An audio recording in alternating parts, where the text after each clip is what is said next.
What's up, folks? You know what it is. Joshua in the building. Another good boxing night. Another good night for discussion. We can talk about boxing history as we always do. Looking forward to it. You see, I'm repping the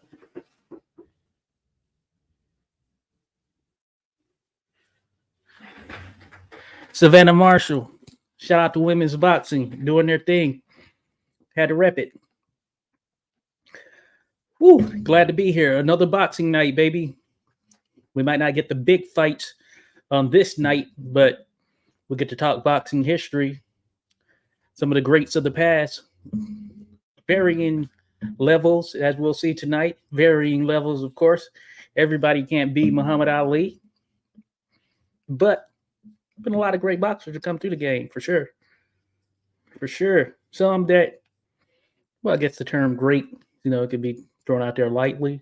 Some that were contenders, some that were journeymen, etc. Not unlike the current era that we're in. You have a mix of all of that. So we're here to talk about it. And of course, tonight, you've noticed by the subject, we're going to talk about, from what I can recall, I don't recall where Daniel Mendoza's from, but that's bare knuckle. That being said, the first prominent Mexican-American heavyweight in the industry, or at least one with a name somewhat back then. So we're going to discuss him. He goes by the name Mexican Pete Everett. That's right, Mexican Pete Everett, repping Colorado. For all intents and purposes, I've heard it's a pretty great state in some regards. Some may have their particular reasons behind such. You know what I mean? But that being said, that's where Mexican Pete is from, and we're going to talk about him here tonight. So real quick, let me salute to the chat. Shout out to my man, Skywalker Boxing. My brother there, Skywalker. Says salute, brother, in chat. Salute to you, Skywalker Boxing. If I told you once, I told you again. Go follow Skywalker Boxing. Give him a subscribe, like, etc. Of course, like us here tonight as we have this discussion. Like the channel, all that good stuff. Subscribe if you haven't. For those listening, it is what it is.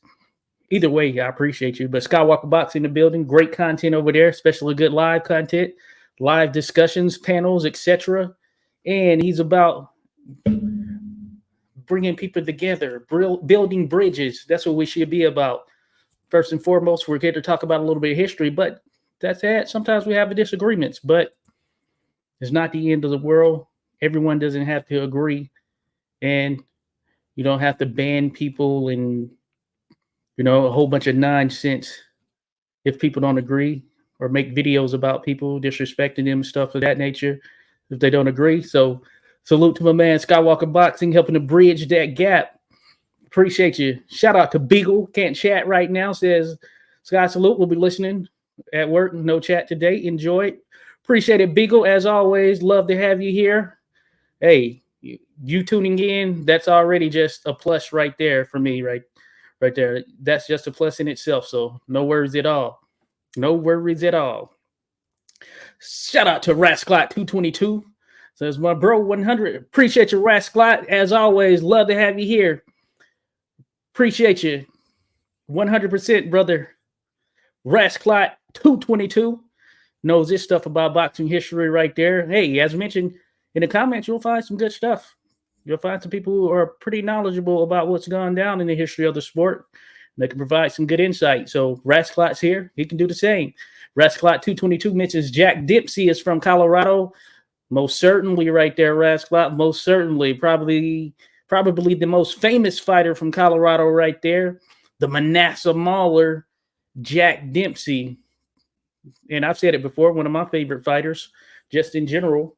Certainly one that helped to get me into the history of the sport as far as visually seeing what he was able to do to Jess Willard. I mean, that video, man, brutal beating right there. Brutal beating. Shout out to Boxing Legends. He has video out there on his channel that he cleans up, fixes the frame rate, increases the pixels or does something with the pixels. At least it looks to be in some form of HD. The pixel count maybe higher to some degree, but he has a lot of good old videos that he's redone, and I appreciate him for such. He's got that Dempsey Willard fight there. That's one you want to check out. That's one you want to check out. If you haven't, I figure the majority of you probably have, because everyone knows Jack Dempsey. But if you haven't, check out Dempsey Willard. Of course, we have some videos on the channel and all that stuff as well. You can check out just in relation to Dempsey, Willard, a little bit of stuff. Dempsey, more stuff than the average boxer. Told you, he was one of my favorites. Skywalker Boxer says, listening and gathering film for Vince Powerhouse for the promo fight, or for the fight promo. Indeed. Shout out to Vince Powerhouse, Filipino fighter. Great dude. He sings all that good stuff. He's going to be fighting coming up. As a matter of fact, I have the flyer. I'm going to have to pull it up, as a matter of fact, now that I think about it. You have it there, Skywalker. You did send it to me. I'm going to pull that up. I'm going to make a post about it as well. We're working on some videos, as you mentioned. We're going to do the thing right there, but I know I have that flyer somewhere. I'm going to post it up there. People, you have to check out Paris. He's going to be on that undercard that features John Rio Casimiro. I know you sent it to me somewhere there, Skywalker. I'm going to find it. Oh, yeah, there it goes. I'm going to find that, or I did find that. Got it. So, yeah, I'm going to end up posting that. Appreciate you, Skywalker, as always. As I mentioned, Rascalot says, I think Dempsey versus Willard is the worst beating on film that is in boxing. Certainly there. Certainly that is the case there, Rascalot. I say it's the worst beating, and then I say, yeah, it's probably the worst beating, the most brutal beating that is on film. Now, also one that I say is not necessarily the worst beating, but one of the most shocking, I guess, on film is certainly Benny Kid Perret, Emil Griffith 3, the third fight. Of course, I'm sure you know what happened, but that's probably the most shocking as far as from a boxing perspective on film, knowing the aftermath, of course. Knowing the aftermath, I think that adds to the shock value. That being said, the most vicious beating on film that we have, and there have been many, certainly has to go to Dempsey Willard. Hey, I'm with you there, Rascalot. I mean, that was an actual beating, and you didn't have to retreat to the neutral corner during those days. So imagine that. We all know Dempsey as a knockout puncher. Willard, big dude, 6'6", 240 plus. So it doesn't matter when you're getting pounded and you really get no reprieve. So I'm with you there. Rascalot. Rascalot also says, good undercard for the Canelo fight. I love when the undercards got good fights. Indeed. We got Lubin, Jesus Ramos. I like Ramos in that fight. I think it'll be a good one. We also have a few other good ones on that particular card. One of them is escaping my mind that I know is another very good one that is on there. But it is a good undercard, pretty solid, especially if they're going to be doing pay-per-view, something we've seen much of nowadays with the big fights. Big fights, hey, that's how they do it. It's crazy. But, it should be a good one for sure. October 14th. Oh, yeah. So Skywalker says Ugas Barrios. Yes, that's the other card, or the other undercard fight. I think that's going to be the co-main, actually. So it should be a good one. So October 12th there, Skywalker. Yeah, October 12th, actually. Casimiro Oguni. And on the undercard, Vince Paris. Or Paris. I might have said it wrong. Paris. Check him out. Vince Paris. I had to pull up a picture or something a little bit later so we can really dive into him. But good young fighter coming up there. Filipino fighter, as mentioned. Big puncher. You got to see his picture out there on BoxRec. He's got some huge hands. Hands that were meant for punching things. And he goes in, he does that. Drops those bombs, baby. Drops those bombs. Rascalot 222 says, I love Ramos only because of the war Lubin had with the tall dude. Otherwise, I'd pick Lubin. Yeah, I was thinking about that too. Sebastian Fendor. Yeah, Lubin. He's had some ups. He had some pretty nice ups. A down with the Charlo fight, of course, in the Pandora fight. Guess you could consider it a down, man. He was putting up a fight, a heck of a fight. Just, hey, sometimes you're a bit outgunned. He was still willing to go, but he was grotesquely swollen. So I agree with the stoppage, just thinking about the future and what that holds and everything. But, it is what it is. Joshua Woods says, arrested and did not fight for 6 years.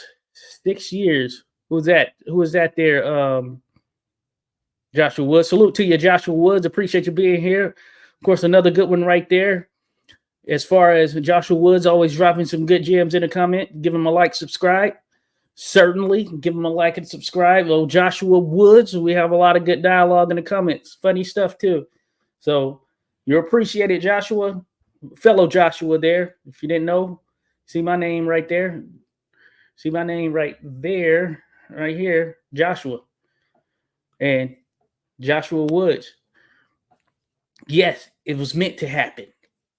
Skywalker Boxing, Jesus Ramos, a big super welterweight, still a 50-50 fight. If Lubin wins, it'll be by decision. Certainly. I think it leans towards that. Joshua Woods, Mexican Pete Everett. Oh, he's bringing up Mexican Pete Everett. So the arrestment piece of him. So I did a video. So that's who the subject of the video is, folks. Of course, that's why we're here. And it's going to be a good one. We're talking about Mexican Pete Everett. I did do a video on it. I didn't really dive deep into the personal life, which is something that I do more so in the videos that are created today. So if you look at the videos that's on the channel out there, and if you look up Mexican Pete Everett, there's really not a ton of videos out there on him in general. That being said, yeah, it doesn't really dive into the personal life there, Joshua Woods. So that's a good note right there. That's something good to note. So I had to look up the particulars of that because I don't know that off top. Told you, I'm not the savant of all history. I'm just as curious as the rest of you. And in some cases, I've tapped into some things on others, but I appreciate everyone who's in attendance. Appreciate Joshua Woods dropping some gems right here. So he missed some time right there. I know he had some stints that were some gaps in his overall resume, and that would explain it right there. That would explain it. 1903, it was arrest for prize fighting. Okay, yeah. We saw a lot of that during that era. You would get arrested for boxing. Now, some of these would be quasi-sanctioned. I say that loosely, sanctioned. And I think it's fair to say that loosely, going back to the days and times of these type of fighters. Mexican Pete Everett, guy of the late 1800s, early 1900s, who are the stories and the guys that we love to talk about because they're very interesting. They are very interesting right there. Good gems, Joshua Woods, as I mentioned. Rascal 22, the weight cut was going to catch up to Pandora eventually. I knew it was a bad idea making him fight at 154. Yes, he looks so weird because he's so skinny and so tall at 154. It just looks crazy right there. So, yeah, and he got caught with a hell of a punch from Mendoza. Salute to him. Rasclot says, I'll go back and watch the original video made on Mexican Pete Everett. Oh, salute to you. Appreciate it, Rasclot. Now, it doesn't go into a ton of detail. I was kind of early on in terms of starting to create these little animated videos about history. I talk about that. And I kind of just touched on the big fights. Of course, the big fights are the ones we typically lean towards and come to see. So no different with Mexican Pete Everett. So, man, just a guy you certainly have to watch. So, as a matter of fact, we're going to go ahead and dive a bit into MPE himself. MPE himself. Mexican Pete Everett, baby. Again, that's the subject today.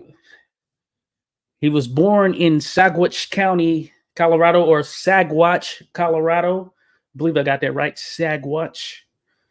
So, Colorado, USA. So, despite Mexican Pete Everett being the name, he was born in the United States of America. Of course, of Mexican descent. And therefore, or hence, the name in itself. Look at the record there. 29 victories, 18 losses, 2 draws, 1 no contest. Now, I think one of the significant things there is in the wins column, the number 27 there, that's the amount of knockouts that Mexican Pete Everett had.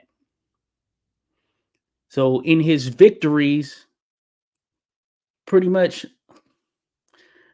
nearly the majority of the time, he was going to win via knockout, save but 2 fights in those wins. So if you were on the losing end as it related to Mexican Pete Everett, usually that meant you were either flat on your back, the referee had to jump in, your corner had to throw in the sponge, something of that nature, which I think is pretty telling as it relates to his knockout power. So when you take into account guys like Mexican Pete Everett, you have to think about what made them stand out or what made them different in some sense. And in the case of him, the thing that made him different, from what we can tell just based on his record there on first look, is the fact that he had a knockout punch. And in case you didn't know, for those that may not know, in the sport of boxing, despite your skill set, it can take you a long way. Just having that ability to punch. Some people are not born with it. Some are. But it can take you a long way in the sport if you can just punch. You know what I'm saying? Now, ultimately, skills pay the bills, but being able to punch, that generally puts fans in the stands right there. And no question, when you look at that wins column there, then you know that Sir Mexican Pete Everett, he can punch. That I don't think will be questioned. He can certainly punch. So that's something of note with him. Now, as you look through history, some of the things that are out there, and a lot of this ties back to Recollect in some sense. Mexican Pete Everett, he wasn't a guy you would confuse with Tommy Loughran. Here in modern times, you're not going to confuse him with a Floyd Mayweather. Heck, you're not going to confuse him with Tyson Fury, a fellow heavyweight. Stylistically, just thinking stylistically for the most part, you're not going to confuse him with any of those guys. Now, you could tie him to the likes of I guess you can say Deontay Wilder, just as it relates to these are guys that could punch for sure. And that is probably the highlight or the strong suit that takes them over the top in some sense right there. No different with Colorado's Mexican Pete Everett. And that's something that stands out. So as I was mentioning, I do have a video on the channel that goes into the basics of his career. And when I say basics, I do mean very much the basics of his career. And that's Mexican Pete Everett starting out, much like anyone during that period. Yeah, you just fight as often as you can. So, but for him, he started out at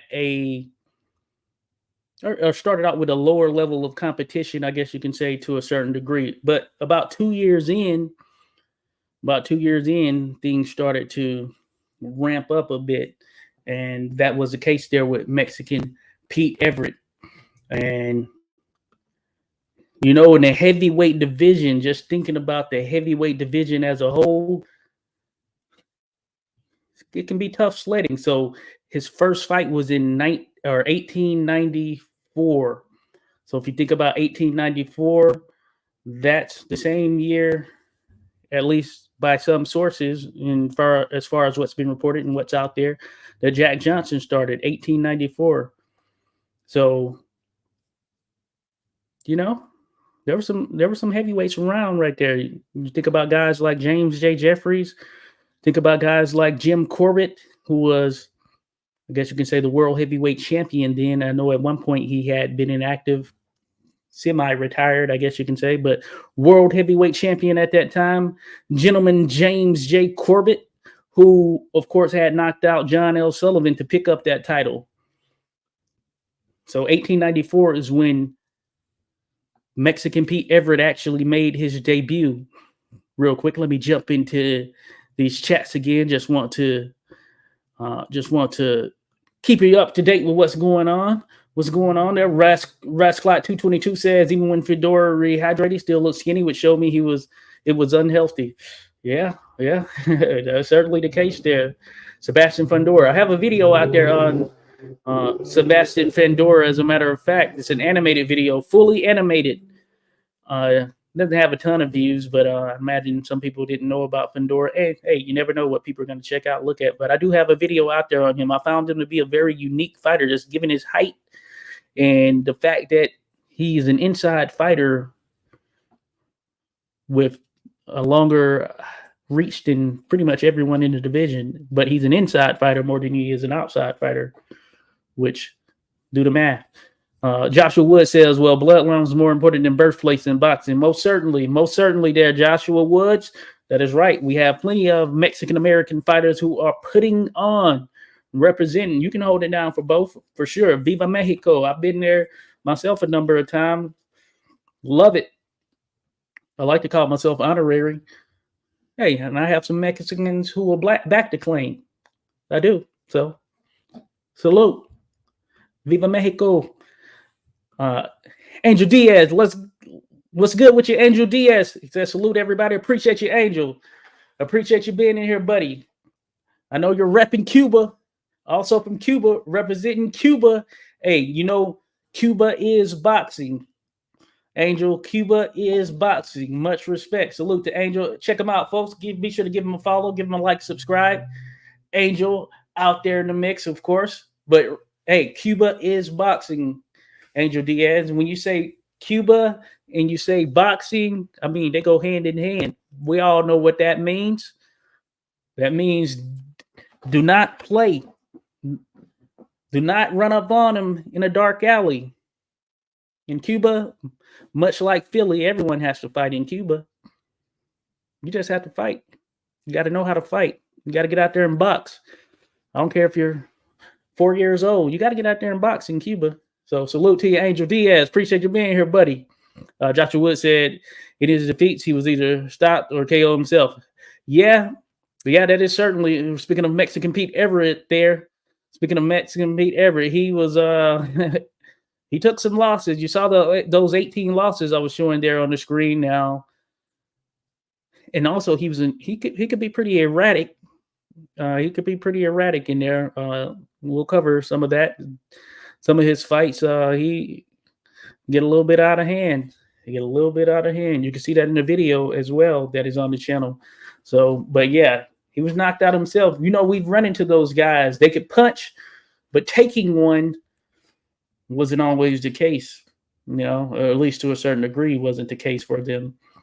But one of those things, you know. Joshua Wood said, so he was going to knock you out or you were going to knock him out. Certainly, that's what it is.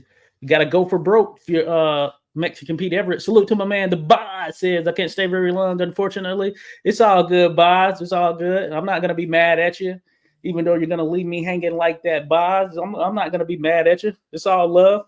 We'll still be friends. But I appreciate you being here, the Boz. Catch us on Sundays, Boxing Chit, right here on this same channel.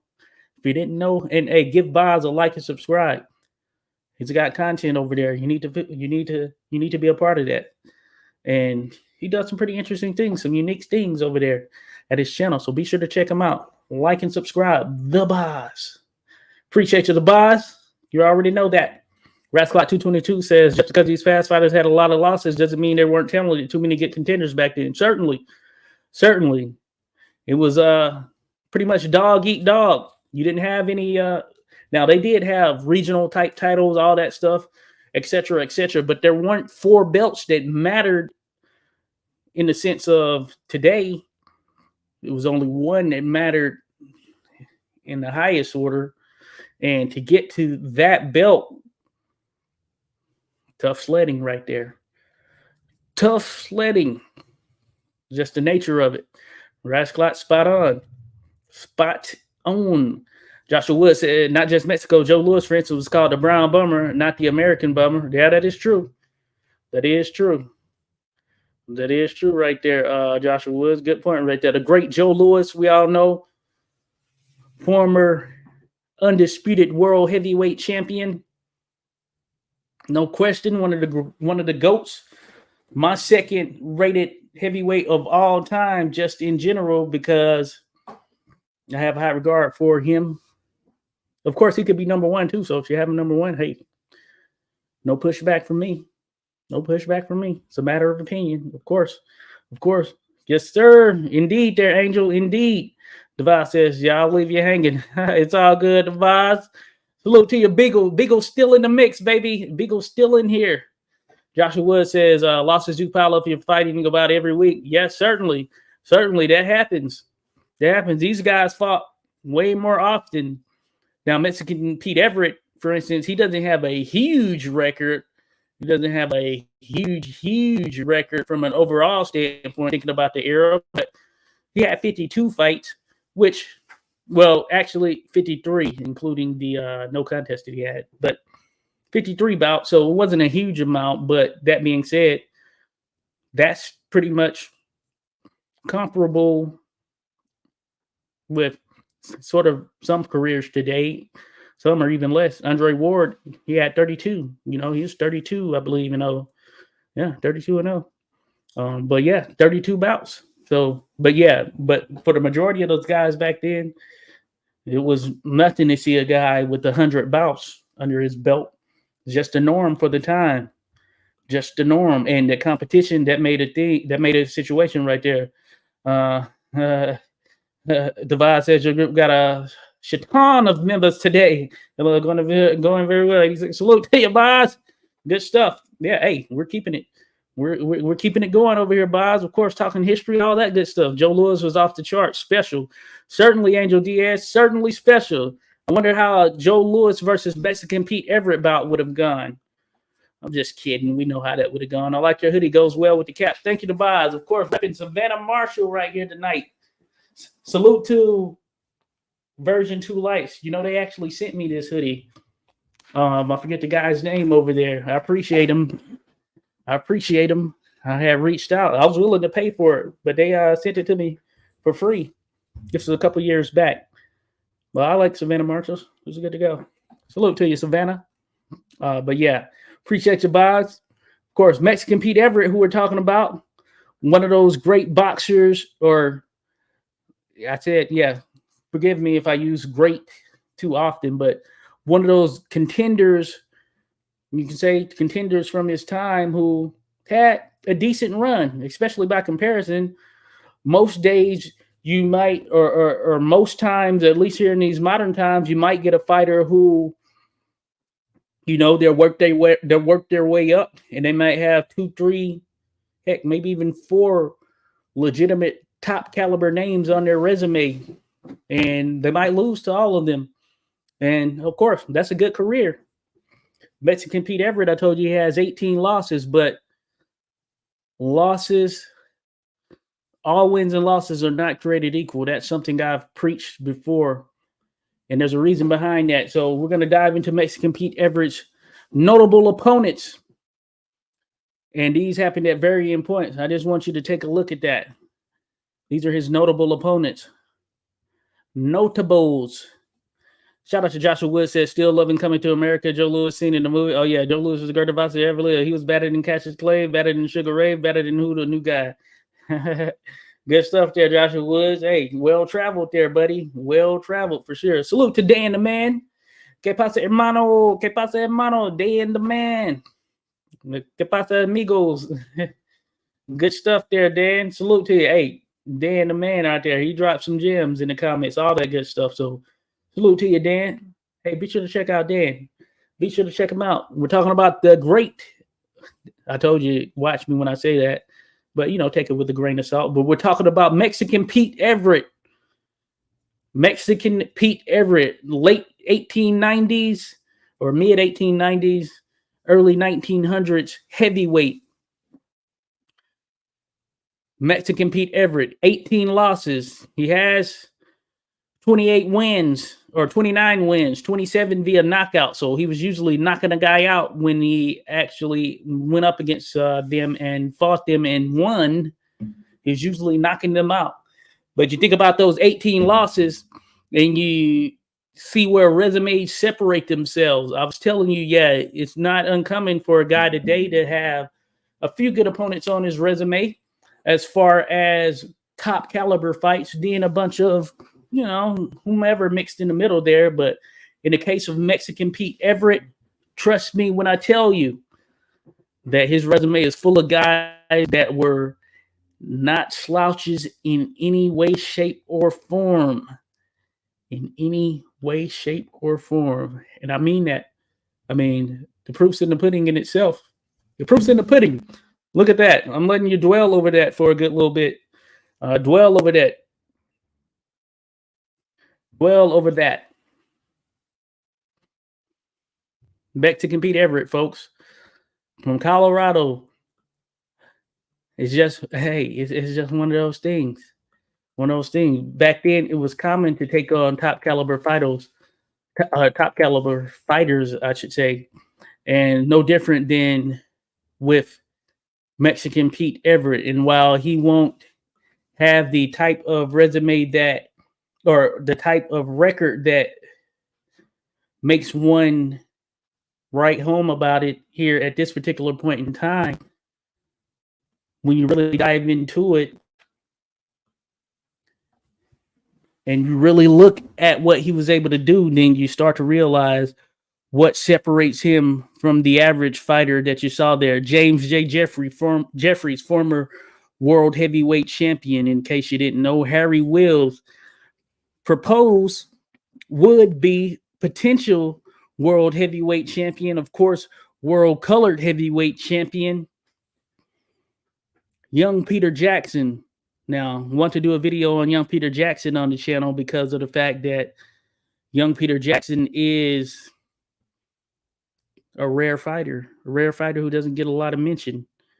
You know about Peter Jackson, but young Peter Jackson was a smaller, scrappier guy who, despite not having the traditional size for a heavyweight, certainly wasn't afraid to jump in there and mix it up with them.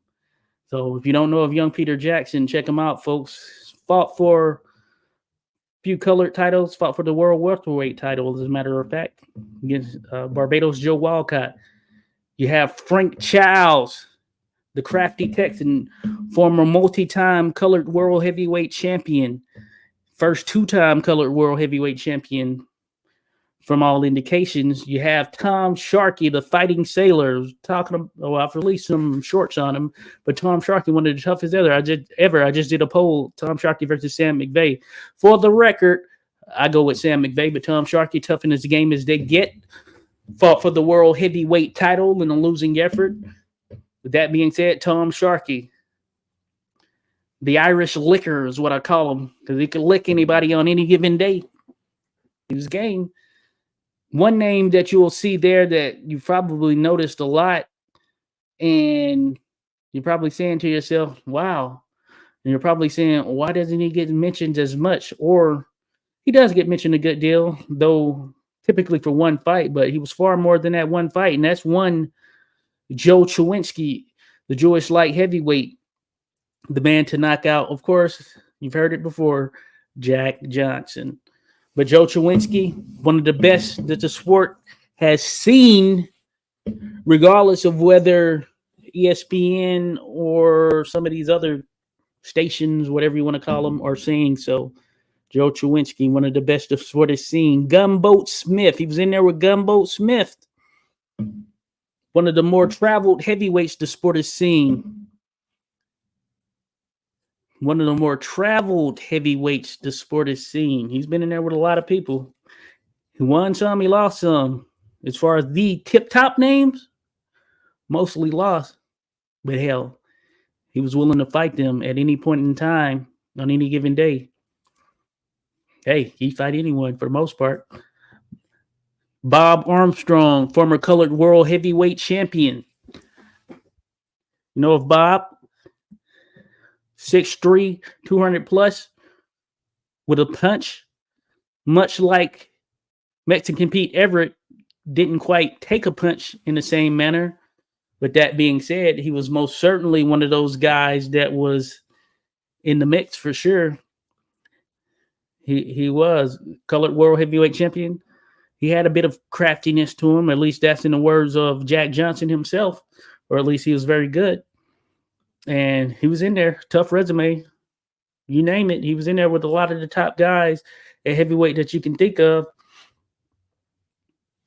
Fred Russell, big heavyweight, more so journeyman in some sense. I guess you can say he'd be one of those mid-tier guys here today. If you think about it from these standards, he'd be one of those guys who's kind of almost like a Derek Chisora type guy, one of those heavyweights, scrappy on any day, big body that you can throw in there. He's going to be game, you know. Comes up short against the top guys, but hey, he would be in there. Dennis Ike Hayes, that's the name. We saw him in the video on Denver Ed Martin, which is the last long-form video that was released on the channel. More to come, of course, more to come. Takes a while to make these days for sure. And with that in mind, remastering the John L. Sullivan video, really speaking to the Marcus of Queensberry, how he kind of changed boxing in some sense. If you don't know, you got a search out there, you'll find it.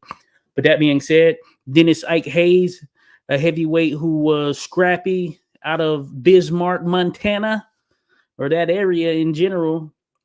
Not a world beater, but he was in with some tough guys, and hey, he put up a fight each time out. Comparing in the modern terms, like your Carlos Takam or something, but except shorter. Dennis Ike Hayes, he was probably about 5'6", from what I recall, about 5'6". Jim McCormick, this is the guy who notably was knocked out by John L. Sullivan, at least in some form of an exhibition, some type of bout of that nature. He was in with Jack Johnson as well. Big guy, about 6'2", 6'3"-ish or something from what I recall. And he got around a little bit. Then Joe Kennedy, not a huge name right there, but he was in with some tough guys. He was in with James J. Jeffries, amongst a few other notable names, but certainly not someone you're just going to know off top, or at least most people I know, a lot of you here will know him, but in all likelihood, not someone you're just going to know off top like that, but he was in there. He was in there doing his thing. So Joe Kennedy, Kennedys, there's always been some Kennedys around in some form or fashion. You know, that's always been the case. So it is good to go. It is good to go. I kind of agree with Joshua Woods. People are ignoring Lewis in favor of Ali too much today. Certainly that happens. That happens there, Boz. This is what Boz says. I agree with Joshua says then. Yeah, Joe Lewis, one of the best ever. Lots of top fighters in that list. Certainly Joshua Woods, Mexican Pete Everett, folks. That's who we're talking about here tonight. Mexican Pete Everett, a heavyweight from the late 1800s and also fought into the early 1900s. I guess you can say, early 1900s. Again, when you look at his record, not much to write home about, just looking at it at face value, but we just went over some of those names as Joshua is mentioning there. Sharkey, Chawinski, Armstrong, Smith, McCormick, the great Jeffries is nothing to sneeze at. I mean, you don't have to hear it from me. Dan says this was a great fighter. Remember era. Certainly. Hey, top level competition. Boxing was his biggest sport back then. Bar none. He started in 1894. As I mentioned, boxing was a sport of sports back then. So there's no question that this was a great era of fighting, because if you wanted money, you were exchanging fists. Baseball contracts, they didn't compare. When that eventually started to blow up even bigger, heck, they got video out there. They tell you when Jack Dempsey was in his prime of fighting, heck, even when he wasn't in his prime of fighting, if we think about, the last two fights with Tunney, and I'm not saying that to stir up things, but Babe Ruth, he was getting paid about $3,000 a year or something of that nature. If I'm wrong, make sure to let me know. But I think it was somewhere in the neighborhood of $3,000 a year, or at least that's what his contract was for. 3,000 a year, somewhere in that tune. Jack Dempsey was the man bringing in all of the bread. Jack Dempsey, William Harrison Dempsey, aka Jack. He was the breadwinner, the most popular man in the world. Not just sports, you could say the world. Above the president, above other presidents, prime ministers, etc. Jack Dempsey was the man, and that's because boxing was the sport. So naturally, you're going to have the best competition, or at least a lot of competition in varying forms coming through the sport. Not unlike the NFL, which is not necessarily the breadwinner, but a lot of competition. A lot of only so many limited slots there at the top from an NFL perspective. So, man, so many guys who may have been the best on their high school team, may have been the best on their college team, etc. But once you get to the NFL and it's the best of the best, it doesn't quite work out. Not unlike boxing, you think there weren't some fighters who were the best of fighting in their neighborhoods, etc., where they came from? Same deal. Same deal. Same deal right there. A lot of good stuff. The boss says Tom Sharkey wasn't related to Jack because Jack's real name was Zukakis. Yeah, that is true. Lithuanian descent there, Jack Sharkey. But it's cool to have. I had heard, or at least I read somewhere, that Tom Sharkey, or Jack Sharkey, that is, got his name from a combination of Jack Dempsey and Jack Sharkey, or Tom Sharkey. That's kind of what I've run with. I need to dig into it a bit more, but seems logical, right? Seems pretty logical. Joshua Woods, well, the problem is that it never is a good idea to be named your ring name after other greats. You're not going to be or get the fame, etc. Yeah, talking young Peter Jackson. So yeah, when you look up Peter Jackson, in most cases you're going to get the Black Prince Peter Jackson, heavyweight, former colored world heavyweight champion. I believe longest reigning colored world heavyweight champion. I believe that is the case. He had it for a good deal of time, and then he eventually vacated it. But he was the man, no doubt, at a particular period, and ultimately he relinquished that. So young Peter Jackson, he came along, and of course, those are big shoes to fill. He wasn't naturally a heavyweight, as I mentioned, but he held his own very well. He held his own very well. Should be a Hall of Famer, I believe, or he may be in there right now. I can't remember. I know at one point he wasn't. He might not be in, actually. Let me see. International Boxing Hall of Fame. I need to double check. I just want to know. I know we're talking Mexican Pete Everett, folks, but we want to see if young Peter Jackson is a Hall of Famer. I believe he's not, but he should be. Got Julian Jackson, John Jackson in the Pioneers, then of course Peter Jackson. So he's not. Young Peter Jackson's not. Maybe one of these days, but he's certainly worthy. Think about some of the best resumes in the sport. He is certainly one of them. The boss says Gumboat was a very interesting fighter name. Yeah, certainly. Ed Gumboat Smith. Ed Gumboat Smith. I have a book I need to read. He's had some interviews. I heard he said some pretty crazy things in the interview, but that being said, Gumboat Smith, man, he fought them all. They fought them all, much like Jack or Tom Sharkey, as they say. Dan, Mexicans are awesome fighters. Chicanos fighters, my favorite. Chacon, yeah, Bobby Chacon. Hey, salute to you, Dan. Shout out to Skywalker Boxing. His uncle was Bobby Chacon. Yeah, hey, so Dan, salute to Skywalker Boxing, who I was mentioning earlier. Be sure to give Skywalker Boxing a subscribe. His uncle was Bobby Chacon. We got to collaborate on a video for his uncle for sure. There is something out there. I forget who did it. Maybe what's that guy's name? Rich to Fight Historian. I think he did something on Bobby Chacon. But Skywalker and I, we're going to collaborate on something. It's needed for sure. For sure. Ruben Castillo. Oh, yeah. Ruben Oliveira. Jose Castillo. Johnny and Herman Montez, Gabe Ruelas, Oscar De La Hoya, Chicanito Hernandez. Good stuff there, Dan. Yeah, Top Keller, Mexico.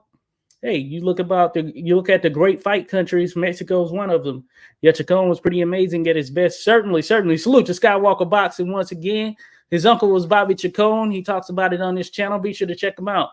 It's Bobby Chacon, tough as they come, right there. These guys are so tough. Yes, indeed, there, Dan. Indeed. Yeah.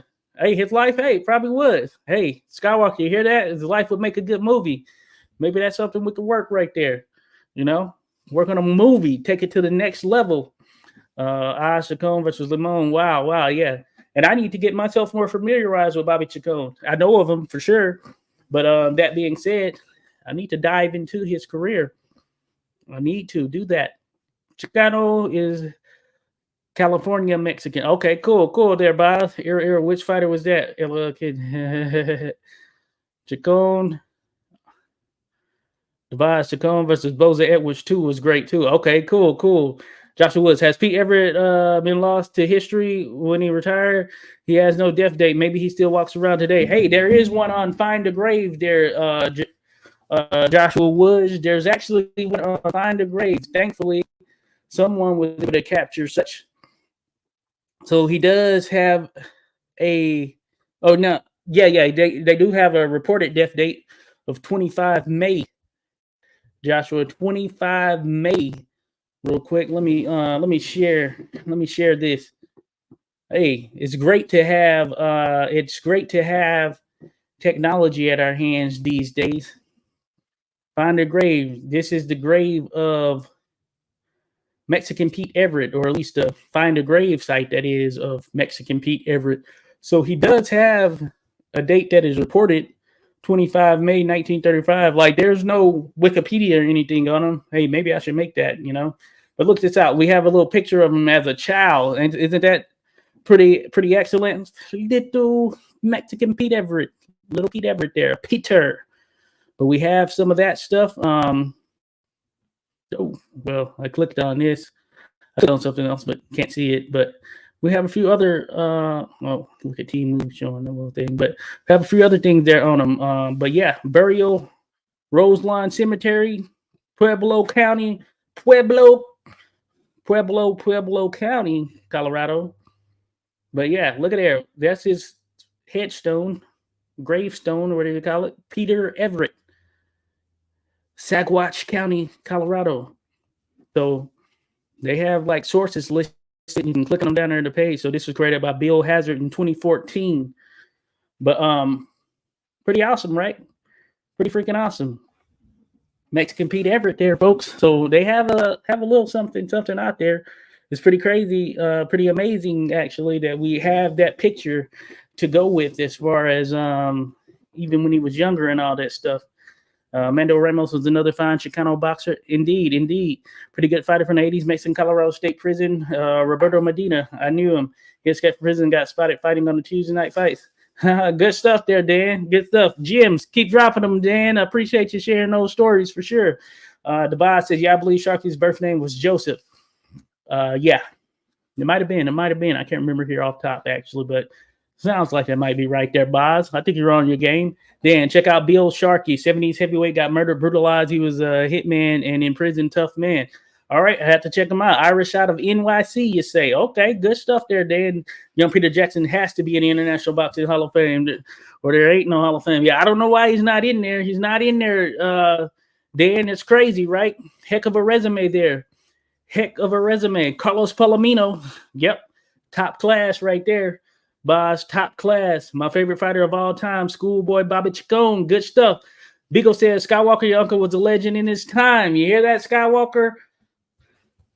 Skywalker, your uncle was a legend in his time. One of the toughest to ever lace them up. Most certainly. So, salute to Skywalker. He's in the mix there somewhere. I know he's working on some other things right now. Box Rec had his birth date, but no death date. Okay, good stuff, Joshua Woods. Yeah, that's what it's being reported. So it said he died at 62, Mexican Pete Everett, right there in same area he came up in, essentially. His beautiful wife, Valerie, what a tragic story. Chacon is a two-weight world champion, featherweight and junior lightweight, and the toughest resume you could imagine. One of the greats. Certainly there, Dan. I mean, that's high regards right there. He's also in about 20 of the greatest, most vicious fights ever. Yeah, just tough dude. And some brutal fights for sure. So salute to Bobby Chacon. Salute to Skywalker Boxing, as mentioned. Gonna work some things for sure. Dan says, Skywalker, we got to talk. I'm the biggest fan on earth. Okay, good stuff. Yeah, certainly there, Dan. Certainly. You got to come on one of the panels right there. Hey, Skywalker, I told you he helps, he builds bridges in the sport, so it'll be good to have you on there talking about it. Dan. We can make it happen. Jaime Garcia was a great puncher, or Jaime Garza was a great puncher. Jaime Garza, I don't know Jaime right there, Tobias. I don't know him. Maybe he's too new for me. But no, Jaime Garcia, you have to enlighten me at least. Some others might know who he is. Jaime Garcia, again, we're talking some great Mexican fighters, Mexicans, Mexican Americans, etc. These are all in relation to the subject video here today, which is Mexican Pete Everett. As a matter of fact, I had pulled this up beforehand because I thought it might be good to show, even though some of you have seen it, some of you may not have seen it. It's not the greatest work that we have on the channel, but I think it's worthwhile to a certain degree. I'm going to check this out right here. Mexican Pete Everett himself. Mexican Pete Everett. Hold up. I hit the wrong button there. Hit the wrong button. Went to a different video, but we're going to look at Mexican Pete Everett and what he was able to do in today's episode looks at one of boxing's contending heavyweights of the hopefully it acts right here. Got a little buffering. Late 1800s and early 1900s. Hello, and the first prominent Mexican-American heavyweight. How good was Mexican Pete Everett? Pete Everett was believed to have been born on January 25, 1875, in Saguache, Colorado. Everett stood 6 feet and a half. He had an aggregate weight of around 190 pounds for his career. Everett's career spanned from 1894 to 1914. He had 29 wins, 18 losses, and 2 draws. 27 of his wins were by knockout. His win percentage was 59, and his knockout percentage was 55. Everett is most associated with the heavyweight division. During his era, Pete Everett was a tough and somewhat sizable matchup who could give many fits. Everett had a good deal of pop, with only 2 of his wins going the distance. Everett was well-traveled and would face anyone. Everett was willing to use dirty and crafty tactics to get a win by any means.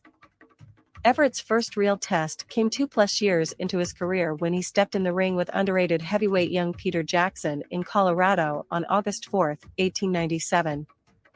Jackson would get the better of Everett, winning a 4-round decision. On April 22, 1898, Everett would meet former world heavyweight champion, the Boilermaker, James J. Jeffries. The fight went down in San Francisco, California. Jeffries would be all over Everett from the jump, forcing him back and landing hard shots out of the gate. Jeffries would continue the onslaught in the second, dropping Everett to the canvas, before again catching Everett with a shot that forced him to take a knee. Another blow to the body sent Everett down in the third, forcing the referee to jump in and call the fight in favor of Jeffries via TKO. On Independence Day, 1898, Everett faced former world-colored heavyweight champion, King of the Battle Royal, Bob Armstrong, in Colorado. Everett would knock out the larger Armstrong in the 5th round of their contest.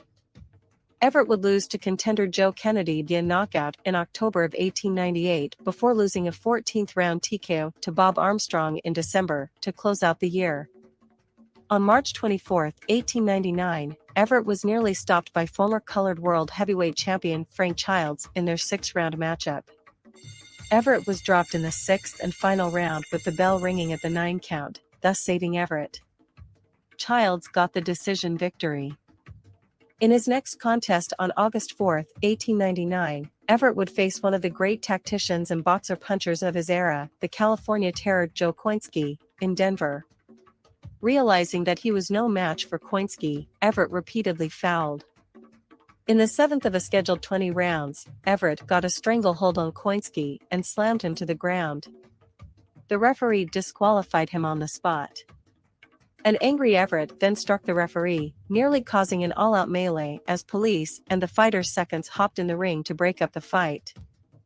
After twice losing to heavyweight contender Fred Russell in August and October of 1900, Everett would again face Frank Childs that December, losing a 10-round decision. On May 7, 1901, Everett would meet the tough fighting sailor Tom Sharkey in Colorado. The two traded heavy blows to start the action, and in the second round, Sharkey sent Everett to the canvas with a shot. Sharkey then struck Everett with a blow to the head while he was down. The referee disqualified Sharkey, handing Everett the victory. Everett would step into the ring Hello, with another Rodolfo great Rivera heavyweight and former world Jr. heavyweight Appreciate you being champion, here, buddy. Jack Johnson, on August 14, 1901. The two would fight to a 20-round draw in the contest. Formidable heavyweight contender Indeed, Gus Joshua Rulin Woods. would knock Everett Look, out we're cold put with a right together, try to uppercut make in him the look second like him round of their somewhat. March 9, 1903, contest. About the fight coverage, the Butte Intermountain newspaper essentially Indeed. stated in quote, "Somebody should take a shotgun to the man or men who matched Mexican Pete Everett with Gus Rulin in Philadelphia." After multiple breaks from the ring, on June 16, 1911, Everett would step in the ring with well-traveled heavyweight contender Gunboat Smith in San Francisco. Continuing a losing skid, Everett was knocked out Gotta in use 2 our rounds. imagination there. In his final fight on August looks 2, like- 1914, imagination, Everett and former sure. world-colored heavyweight champion, the Black Panther Harry Wills, would travel to Mexico for a scrap. Wills would make quick work of Everett by knocking him out in 2 rounds, essentially ending Everett's career. Everett finished his career having faced many of the top heavyweights of his era, and despite never winning a title, Everett was a mainstay in the sport, which saw him reach some level of success. Everett faced 5 Hall of Famers.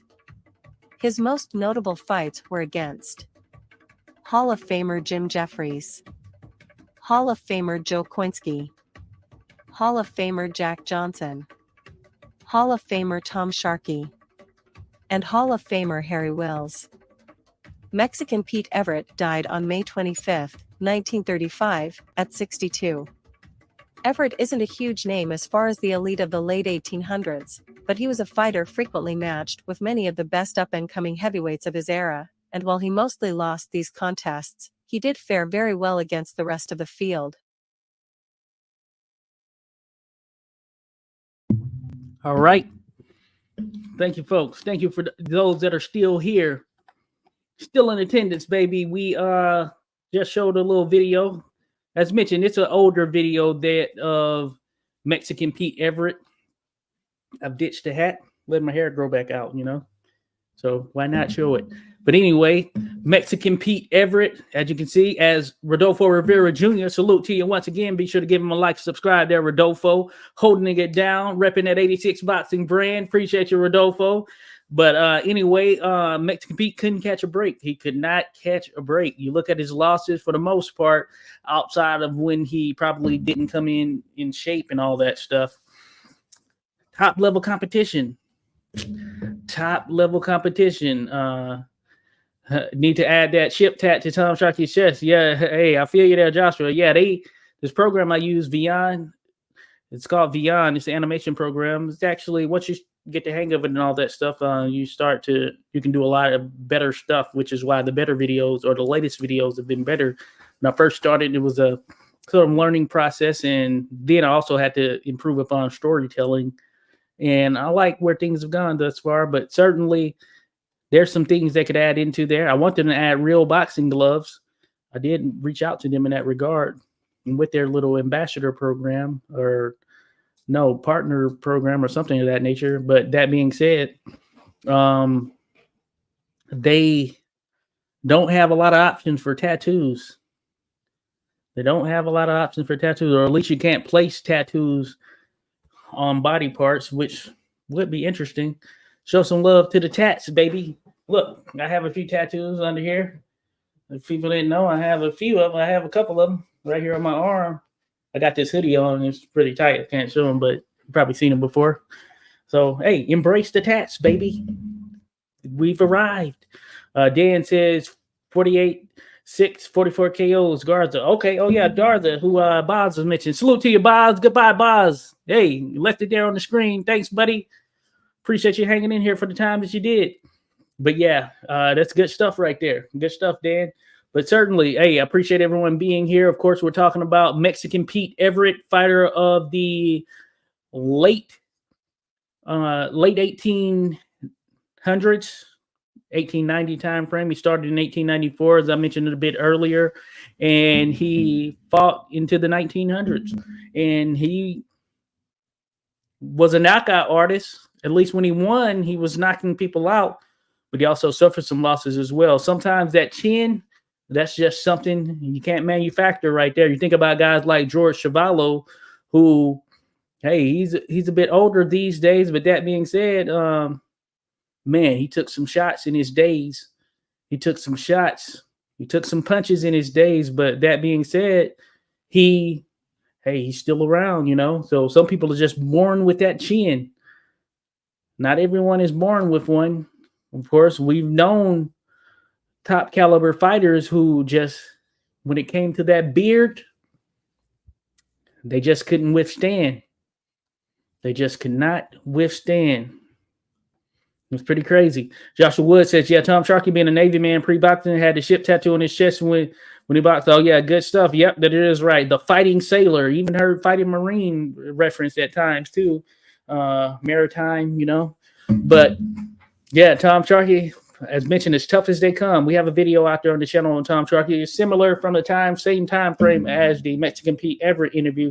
So it doesn't dive as deep as the latest videos. But that being said, you get a few nuggets, tidbits of information as it relates to Tom Sharkey. Another guy like Mexican Pete Everett, who he could have some erratic moments there at times. He could certainly have some erratic moments. As you saw in the fight with Joe Chowinski, he ended up punching the referee. Hey, those guys were ruthless back then. You know, today, yeah, that'll be a huge fine. They were likely to be banned from boxing and all of that stuff. But Mexican Pete Everett, yeah, he ended up punching the referee. Craziness. If you look at some of these stories from those times, then you see that some of these run-ins, etc., they weren't uncommon. If you think that's something, just wait. Just wait till I do the discussion on one of my favorite fighters, if not only for the story of his career and the infamous nature of such, Canada's own Mysterious Billy Smith. Mysterious Billy Smith. So, if you don't know who Mysterious Billy Smith is, then you won't know what I'm talking about. But if you do know Mysterious Billy Smith, you'll know exactly what I mean. And I want to do a deeper video on. There's a video on the channel, like I said, similar nature to the other ones. It's not me talking. It's a computerized voice talking. Goes into a little bit of information, but trust me when I tell you, there's going to be a deeper video on Mysterious Billy Smith. You know, if I had a list of just fighters with great and interesting stories that I hold in high regard, Mysterious Billy Smith is most certainly one of them. There are a number of others as well. Harry Lewis, we have a video on the channel. I do want to recommend that one. Harry Lewis, the thumbnail says Murder in the Ring. If you want to know what that means, check out the video. Harry Lewis, Jewish fighter, Philly fighter, though he was born in New York, I believe. I believe it's New York where he was born. Somewhere in that area. But Philly fighter. And if you don't know what a Philly fighter is, you'll find out in that Harry Lewis video. So I recommend you checking it out right now. Want to go back to my mom up in this thing, said, son, hey, how's it going, mom? I saw this and then I guess I skipped past, but I want to send you your salutes and shout out right there. Send you your salutes and shout outs. Appreciate you. No doubt about it. Thank you for joining in. My number one fan right there, folks. Great seeing you. I was just in Arkansas not too long ago. where I'm originally from, but I'm holding it down in DC these days. So very much repping the District of Columbia. Dan says my favorite area isn't the oldies, it's 80s lightweights. Good stuff there. Good stuff there, Dan. Good stuff. Hey, we got to talk about it one of these days. Let's talk about it. Joshua Wood says, yeah, Tom Sharkey being a Navy man pre-boxing had the ship tattoo on his chest. Oh, yeah, yep. Good stuff there, Joshua. You did mention that. Stop motion MMA. Hey, what's going on? Stop motion MMA says, yo, love the channel. Hey, appreciate you, stop motion in MMA. Salute to you. Appreciate you. Come around more. Stop motion MMA. Appreciate you, buddy. Definitely. I got to check you out there. Stop motion MMA. You know, I've been a fan of MMA. I don't watch some of the things, or at least from a UFC perspective, as much as I used to these days, trying to keep up with boxing and all. But man, big fan of the MMA since the early days of the UFC. Strike Force, Pride. I've seen it sort of in recollection more so than now. But I know about what was going down there. Some of the greats to come to Pride before they made it to the UFC, all that good stuff. And I got respect right there. But yeah, Strike Force, I had to mention that. WEC, one of my favorite fighters, Uriah Faber, the California Kid. I was talking to a man at work about this. Mardell, what's up with you? What's up with you? If you're watching, maybe not. But either way, what's up with you? But Stop Motion MMA, check them out, folks. I haven't checked out Stop Motion MMA, but I'm sure you're doing great things over there. Stop Motion MMA. I'm gonna look up Stop Motion MMA there. You got some content over there, Stop Motion, because we're about it. We're about that content. You got to check out my man, Random Acoustic Thoughts. He has some MMA stuff that he discusses primarily on the Bellator side. There, Stop Motion. Oh yeah, I see you here. You have some old school boxing stuff, so appreciate you there. Hey, I see the guy in your profile picture. I know he fought Usman. He used to be friends with Jorge Masvidal. What is his name? His name is escaping me right now. Stop Motion MMA, but he's a funny guy. For sure. That's good stuff. Joshua Wood says Ali Sharkey could have been champ had Jeff not been around. Sometimes you're born with the greatest fighter in your era. Certainly. You know, I put up that Sam Langford, not Sam Langford, but Sam McVeigh versus Tom Sharkey thing on the channel there, like a little poll. Joshua, did you reply to that or pick a thing? Of course, I picked Sam McVeigh. I just feel like he had a tougher schedule overall. And Max Duran, Colby Covington, Max Duran. What's going on, buddy? Appreciate you being in here, Max. We're gonna get to you for sure. Max Duran back in the building, baby. But yeah, I feel like Sharky tough as they come. As a matter of fact, so was Sam McVeigh. Of course, the highlight for Sharky is those two distance bouts with Jeffries, but as I mentioned, of course, hey, Jeffries won those fights, and I don't think there was ever any question as to whether or not he was going to win those fights. But Sharky, hey, tough dude right there. Undersized heavyweight by many standards, certainly today's standards, and I guess you could say even back then to a certain degree, at about 5'8". But man, he had a punch on him. He had a punch, no doubt about it. Damn, Mysterious Billy Smith needs a show. It's gonna happen there, Dan. Gonna happen. I need to actually dive a bit more into him. I'm gonna create a better video on Mysterious Billy Smith. He's one of my favorites, as mentioned. It's gonna happen. Dan says he was a certified criminal as well as one of the greatest in history. Certainly, one of those things where I say all losses are not created equal. You look at his record. He had a decent number of wins, decent number of losses as well. But not only that. From what I've been able to gather, and if someone finds something otherwise that could refute such, most disqualifications in the history of the sport, from an official standpoint at the very least, Mysterious Billy Smith. As I mentioned, if you don't know him, get to know him. Just look it up on YouTube. I think the video on the channel will pop up. Maybe some other stuff. I don't know what all is out there. I know at the time that I made that wasn't a ton of stuff. But certainly I'm going to dive deeper into them. I want to get it out even more or quicker or sooner. But man, been so tough time wise, schedule wise, to be able to get all of them out, especially with the animation process when we were going beyond, like 10 minutes, etc. Because the last several videos, for the most part, have been 20-minute plus range or right around there. So you understand where I'm coming from. Rodolfo Rivera Jr. says Al is going to be so good one day or AI is going to be so good one day where you could create your own AI voice and it sounds just like you. Actually, there's some things out there where you can do that, Rodolfo. That would save a lot of time from recording your voice. There are some programs out there right now, Rodolfo, where you record into them or into it and it captures your voice pattern, speech, etc. And it can actually do that. I haven't tried it out. I've seen videos showing how it works, etc. And there may be more than one program, but I know specifically I've seen one program that offers such. Right now, I record them myself, but there have been a lot of things that AI has made a bit easier, like doing some of the descriptions. I don't use them for the scripts with the videos that I make.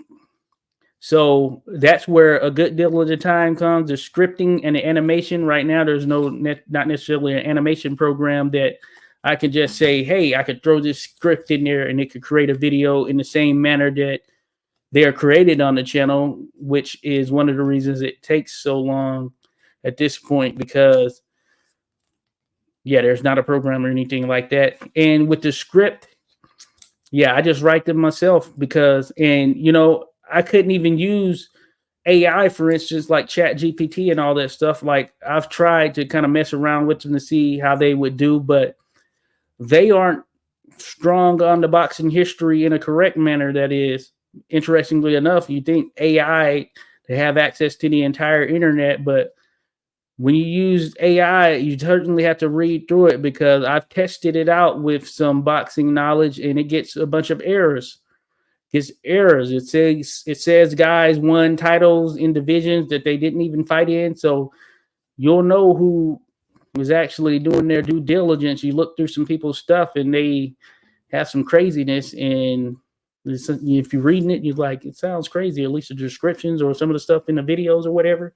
That's because they could have used AI or something to write it, and it's not yet there. It knows a lot of things.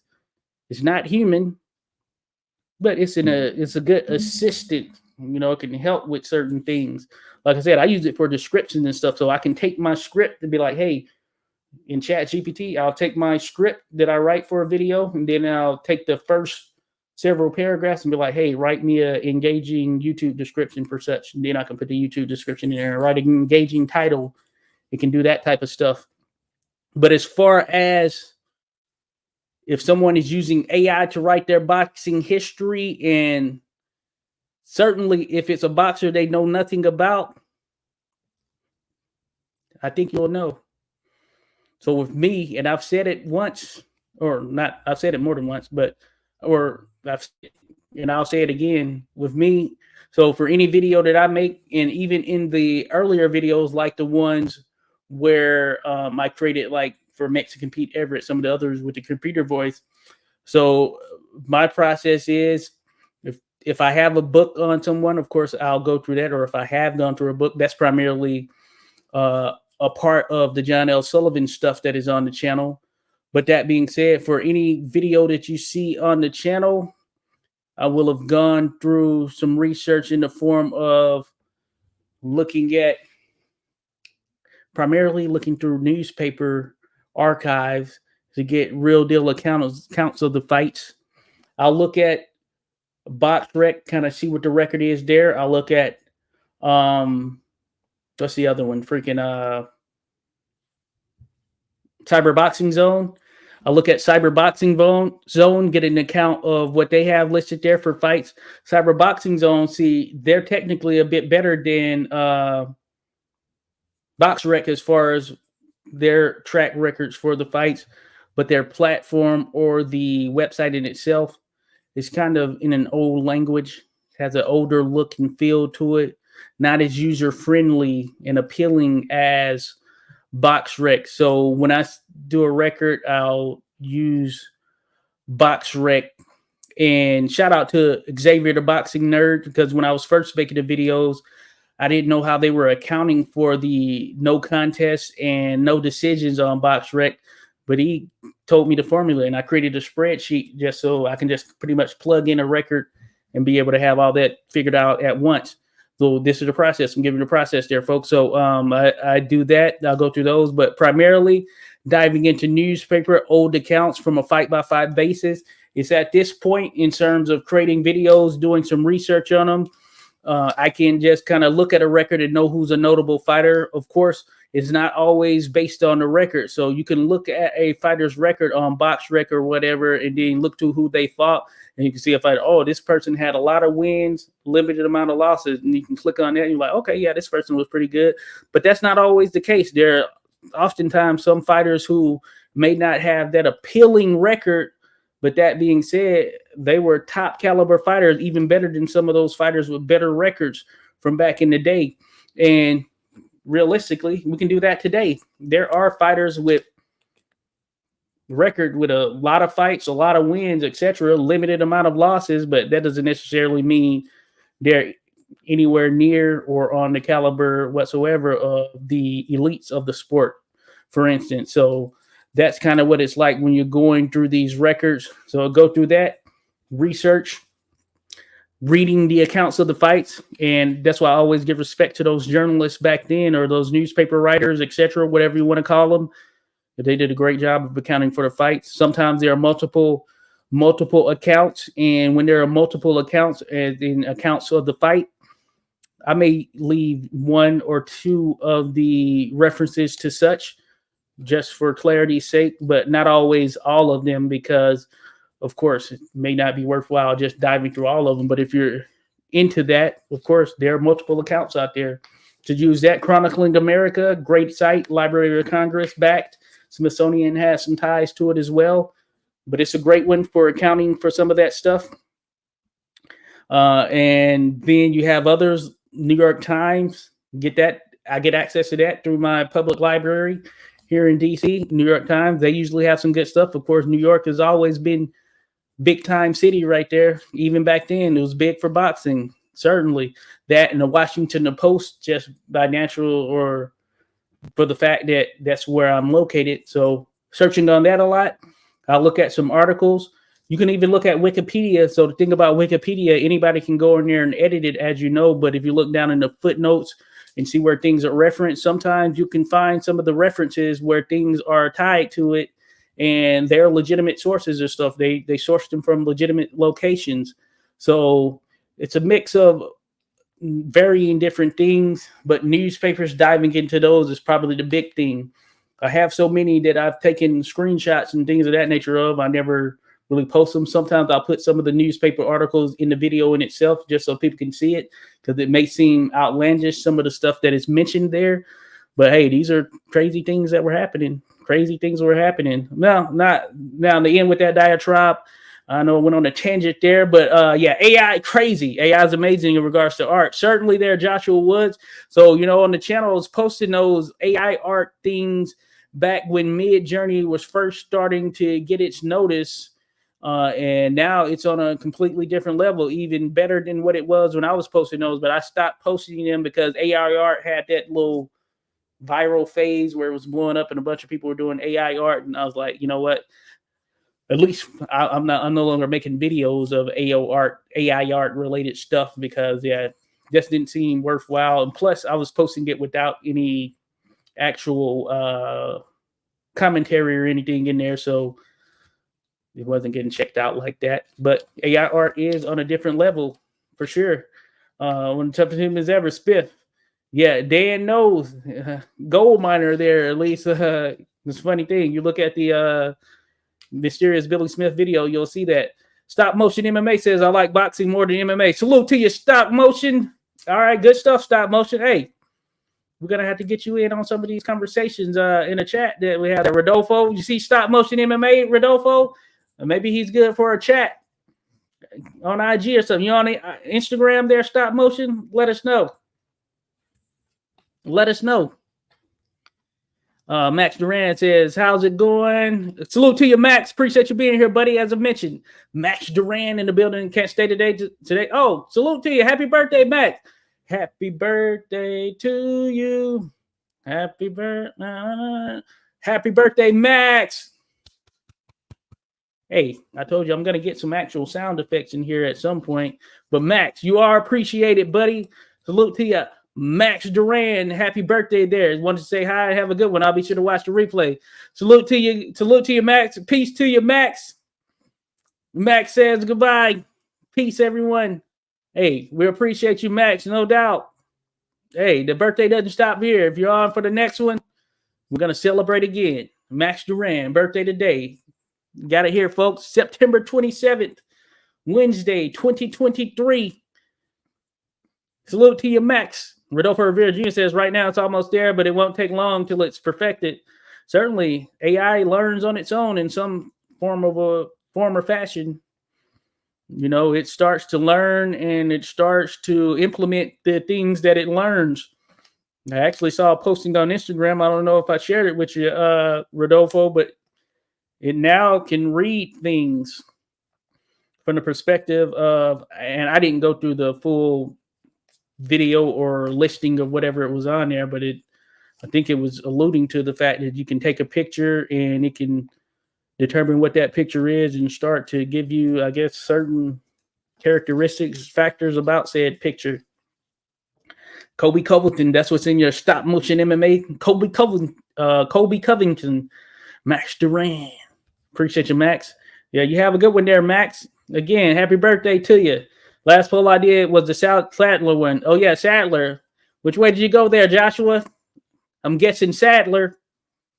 But Arguello, beast for sure. But Sadler, man, he could punch. He could box and he could punch. So that'd be a tough one. Happy birthday there to you, Max. And 100 more. Salute. Let's do it. Technology, AI, create something. Maybe we can see that, Dan. And maybe we can see the future generation of boxing. Let's hope it can get to us to that point. I want to see what's going on in the next 100 years of boxing. I want to see what's going on. Can you imagine the guys from back in the day, guys and gals from back in the day who couldn't even fathom where we'd be from a technological standpoint? It's so crazy sitting here talking about these individuals and looking at videos of these individuals who died 100 plus years ago. It's crazy seeing it. It's crazy.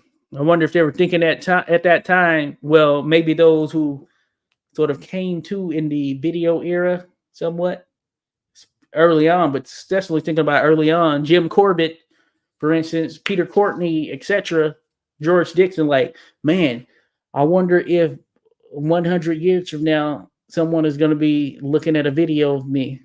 Of course, it might have been hard to even capitulate what that would actually be like 100 years from now, looking at a video of me, considering, we didn't have the television during those times, or at least, we got to a point where they were in movie theaters and things of that nature, but television in the household, that wasn't a thing. Then you think about the movie theater with someone saying, I wonder one day if they'll make a theater small enough that I can have it in my home. And that way, I could just watch such and such anytime. Boxing, one of the easier filmed sports, one of the first filmed sports. And it just made sense. Shout out to the Boxing Squad on Facebook. I'm an admin over there. Facebook group, but actually someone posted a picture of, and I honestly did not know this was the case. It was the Black Mariah where Jim Corbett fought Peter Courtney. Someone posted a picture. Apparently that is still up, and it's Thomas Edison. Thomas Edison was behind it, that Jim Corbett, Peter Courtney fight being filmed there in the Black Mariah, which was his film booth. And I saw a modern day picture of it that looks like it's a museum somewhere. I saw that picture. I haven't looked into it any further, but of course, very much familiar with the video, as I imagine majority of you are. Matter of fact, we're going to be talking about Jim Corbett on Friday. Talk about one of the greats. But anyway, yeah, it was so crazy seeing that modern day picture of the Black Mariah. Honestly, I'd only seen it up until this point in black and white. You know, I hadn't looked to search for it or anything of that nature. Of course, I've seen Thomas Edison, and I think on another channel that I have is called Figures, Figrs. If you search it, it's one where I kind of talk about historic figures, but I haven't spent a lot of time there because I always diving into boxing stuff. But anyway, I'd have a Thomas Edison deep fake animation video where, you know, the facial movements, all that stuff, he's in color, etc. But that being said, I never thought to look up the Black Mariah. I was under the assumption that, hey, it no longer exists given the time frame. But the more you know, the more you grow, or the more you grow, the more you know. The more you grow, the more you know. Fool me once, shame on me. Fool me twice, shame on you. Fool me, you won't fool me again. That's all I have to say.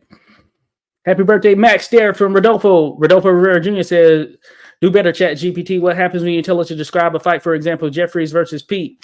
Is the info not good enough? I haven't tried that one specifically, but I don't know that it would do it well.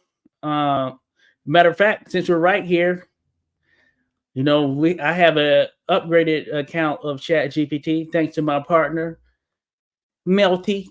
She's the best. But we're going to find out right now. Has anyone showed you Chat GPT? We're going to find out right now what Chat GPT shows. We're going to find out. All right. I think everyone can see that. Yeah. We're going to find out. Good question there, Rodolfo. This is for the Jim Corbett title. See, this is what I've used it. So you can see right here, Chat GPT. I used it for these type of things. I'll put in a title that, and then I'll have it, hey, explain it. Then I'll just have it do some titles. These are some of the shorts I've been posted of some of these conversations and things that I have. I wanted it to give me Jim Corbett. I wanted to just have it do some things. You see, I had like provide a bit more eye-catching, compelling, bold title. Then I said Corbett was considered to be an a-hole, factor that in, but in a more proper term. Then you see, not bold enough. Then I said Jim was a prick, and it gave me Jim Corbett, the boxing maverick, who defined art and attitude. So this is the type of these are the type of human-like conversations I'm having with this Chat GPT here. You know what I'm saying? You see. Then I wanted to just to make sure, because I felt I had the right understanding, but I wanted to give me the definition. I said, yeah, that explains Jim Corbett, especially after watching the Jim Corbett movie from 1942 with Errol Flynn. Hey, dare I say, great movie, holding in the context of boxing movies, but based on what I knew of Jim Corbett at that time, man, it did a good job of accounting for as much as it could. But let's see here. Hey, tell me about the fight between James J. Jeffries and Mexican Pete Everett.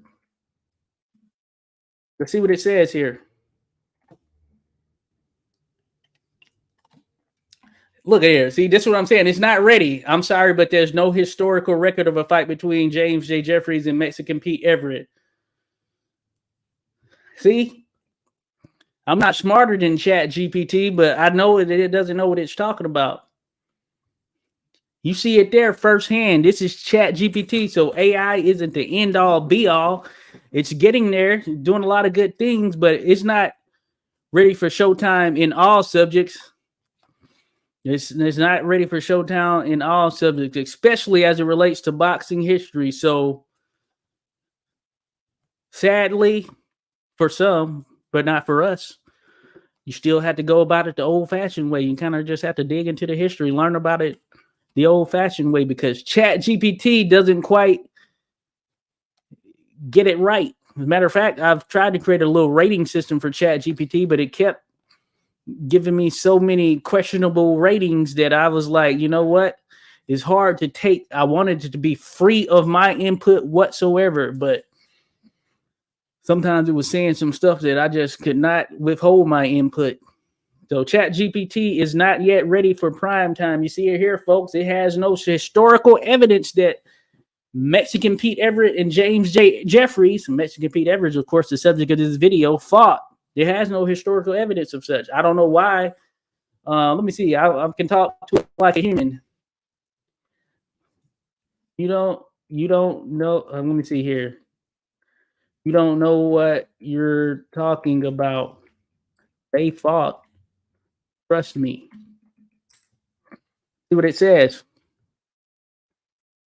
I apologize if my previous response was not accurate. It's possible that there may be lesser known undocumented boxing matches from that era. Not right.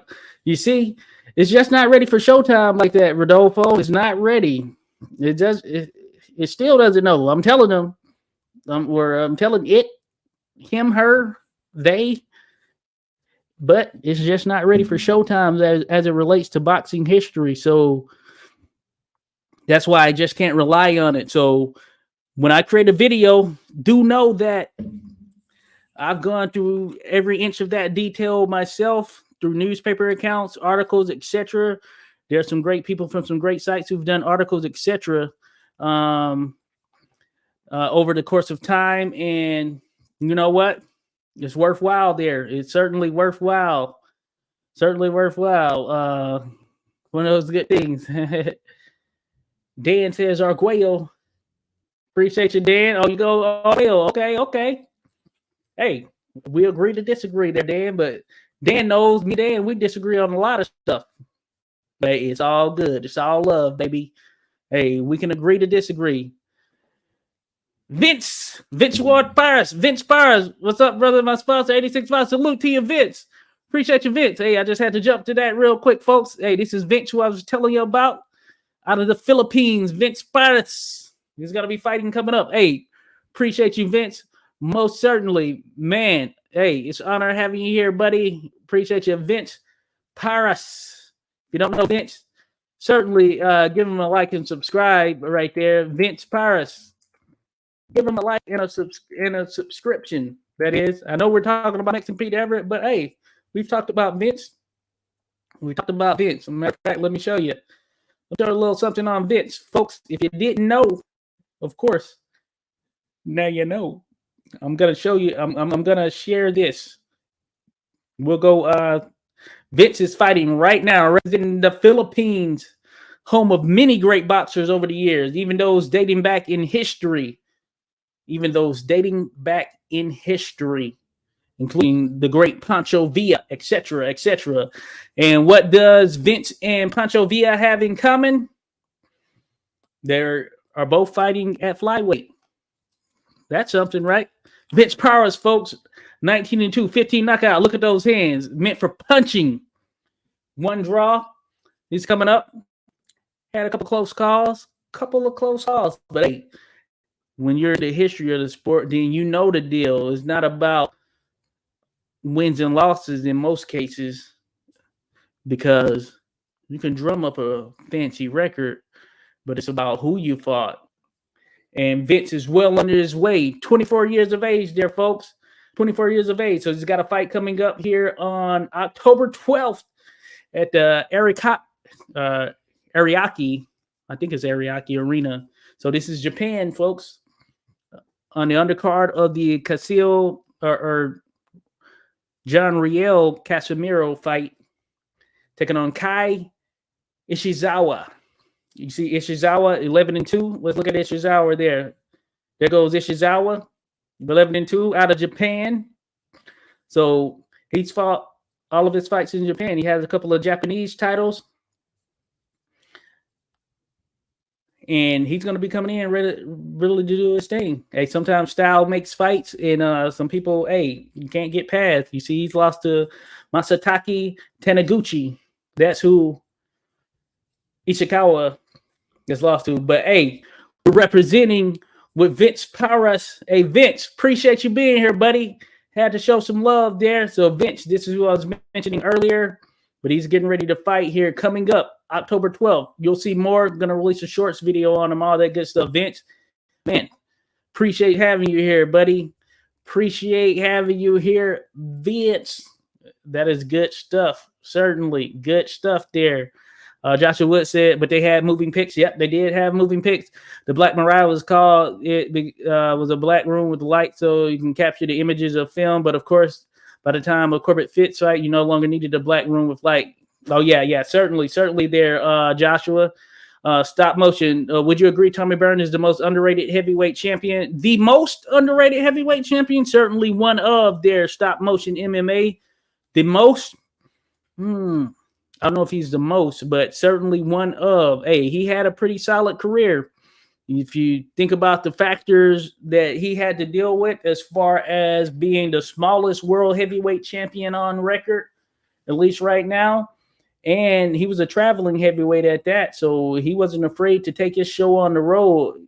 Hence, that's where he lost the title against Jack Johnson in Australia. But you see, he had some knockouts over there. He knocked out the Australian heavyweight champion at the time, Bill Squires, or he was some form of a champion from Australia. I believe was the heavyweight champion at that particular time.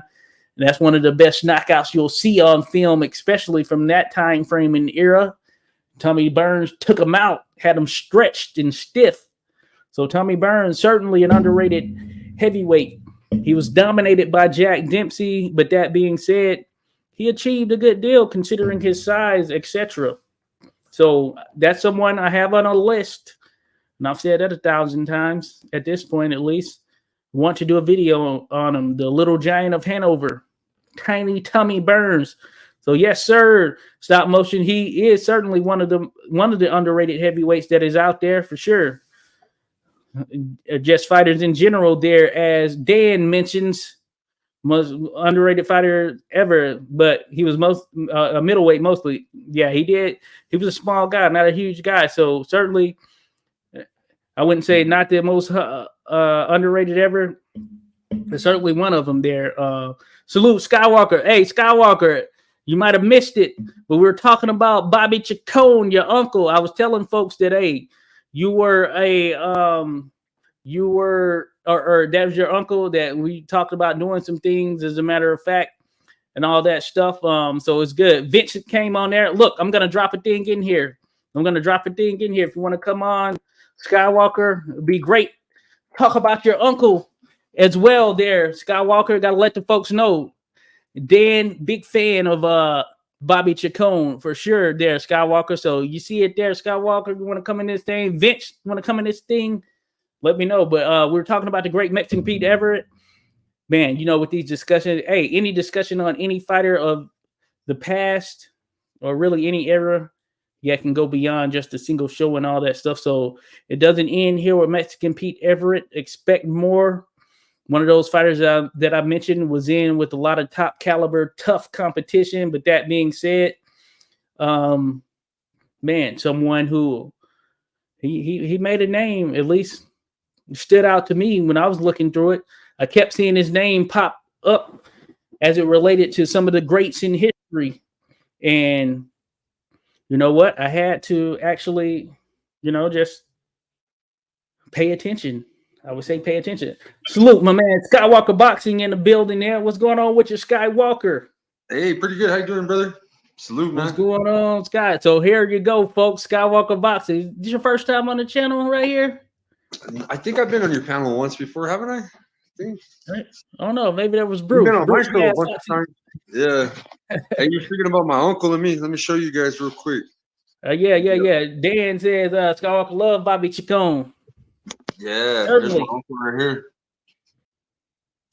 Two-time world champion, featherweight, super featherweight, 1974 and 82. 82 was fight of the year against Bazooka Limon. It was his fourth meeting of him. Fought a lot of good fighters, man. Boasted Edwards, Alexis Arguello, Boom Boom Mancini, Freddie Roach. You name the you know what I'm saying? My uncle had a great resume. He was 59-7 with 49 knockouts. He was inducted into the Hall of Fame right before he passed away, man. So he got to see himself inducted. Yeah, man. yeah, I miss my uncle, man. Good stuff there, Skywalker. Yeah, fighting champion, most definitely one of the fighting champions, one of the toughest to ever. I was mentioning his name there, Skywalker. Hey, people were giving him so much respect. I was like, man, I gotta see. Hey, Skywalker. I was like, he's gonna see this, whatever. And I was like, he's still around here. Probably working some things. I know we were talking about Vince and all that. Talking to Vince, and then Vince goes, 86 is live, and it's because he was talking to me. That's why I was like, yeah, I was tuned in. And he's like, I stopped in to tell him hello, and he appreciates your sponsorship. Everybody sponsored him. He's picking up the trunks this evening. He had good stuff. He redid a whole new set of trunks for us, man, because it was going to be tacky if he added our logos, or added the logos that he missed out on, with the late sponsor.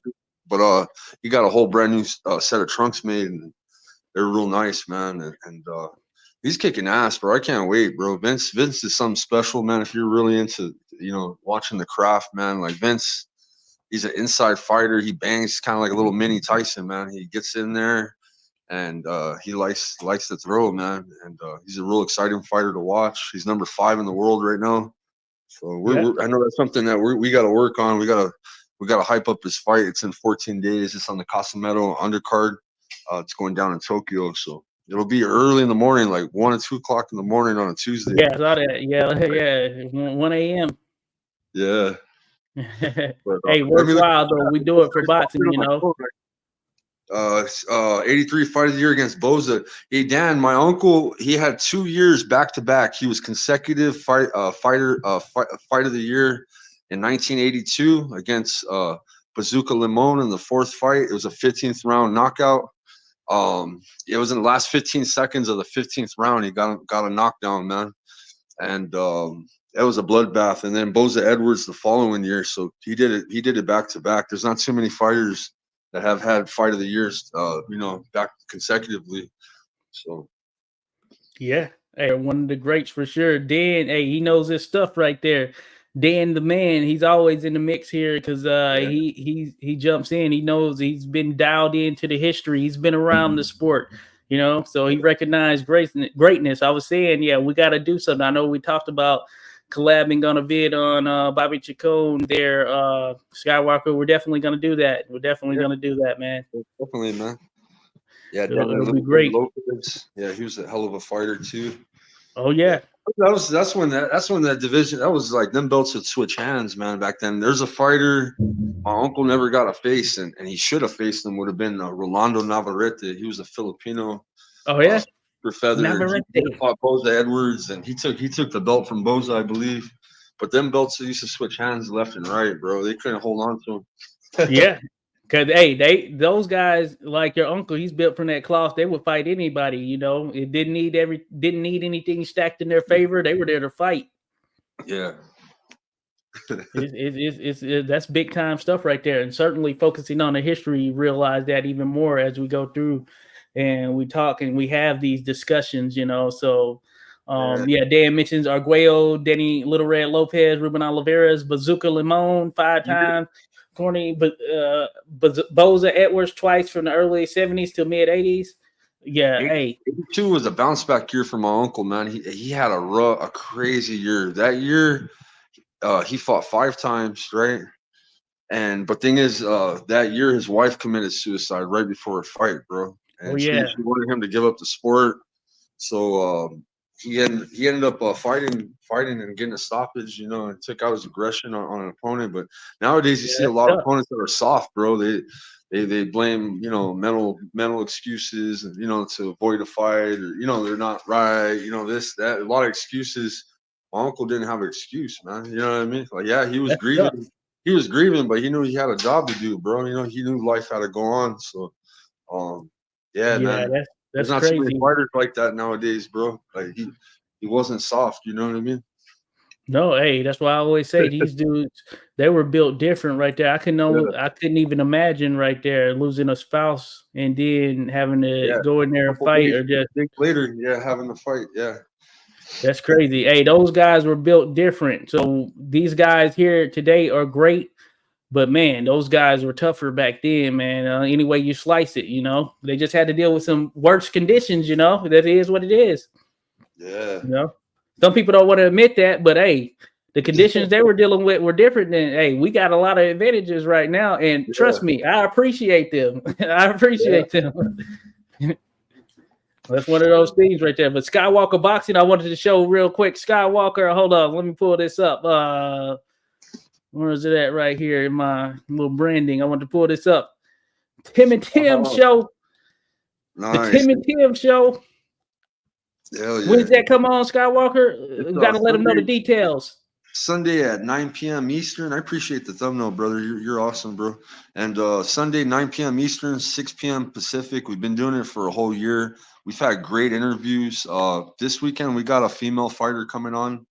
Her name's Camilla Pinata. We've had her on in the past. She just had a victory on DAZN.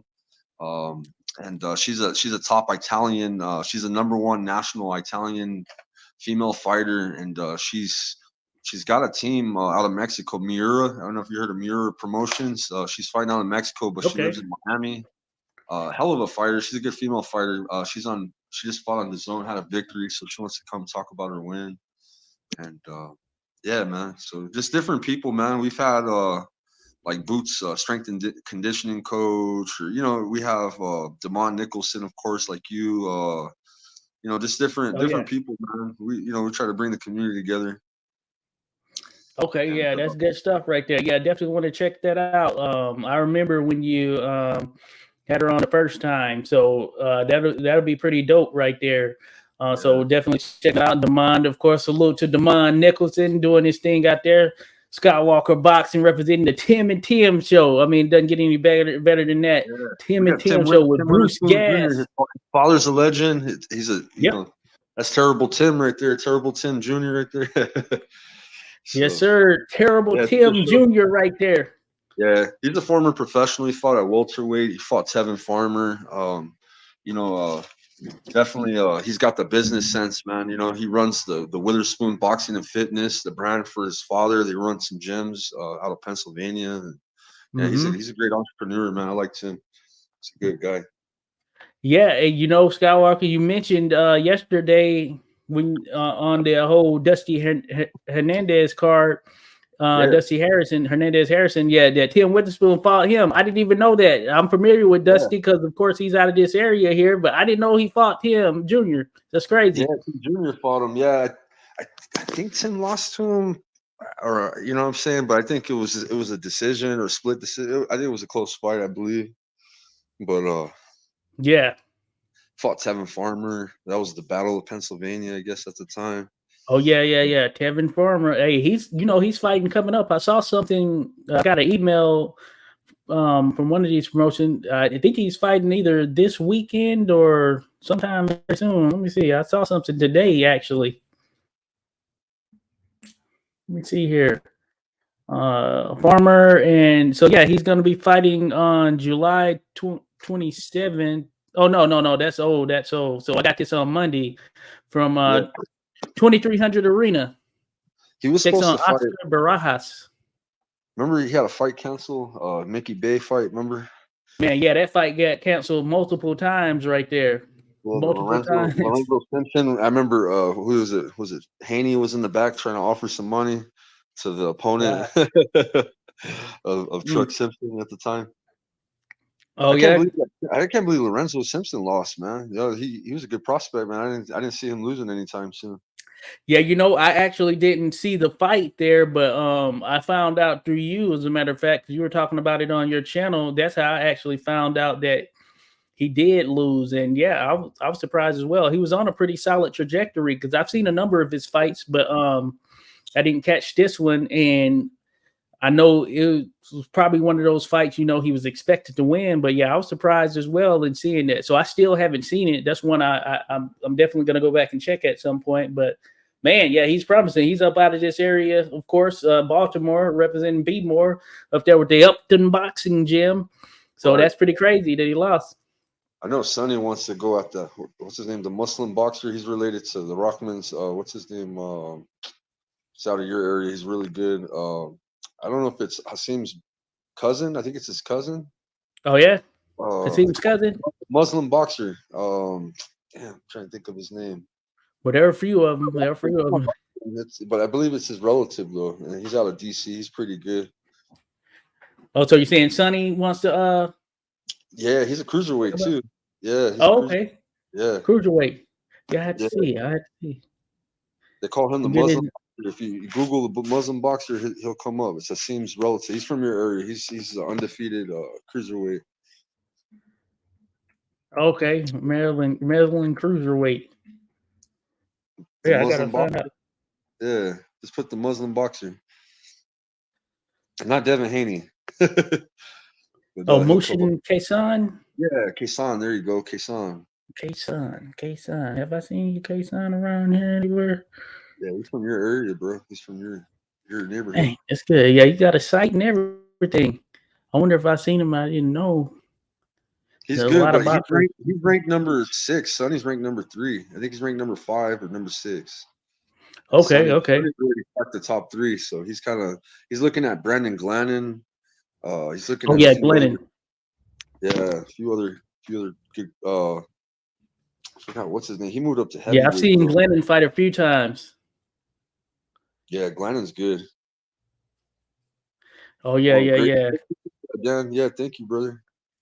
Oh yeah, Dan knows. Hey, Dan knows. Yeah, hey, Dan knows there. Skywalker. Yeah, and you got to remember, Dan, during that time frame, that was the comeback years. My uncle had been boxing already 9 years, man. So like he was especially already at the rate that they were fighting back then. That's a lot of wear and tear.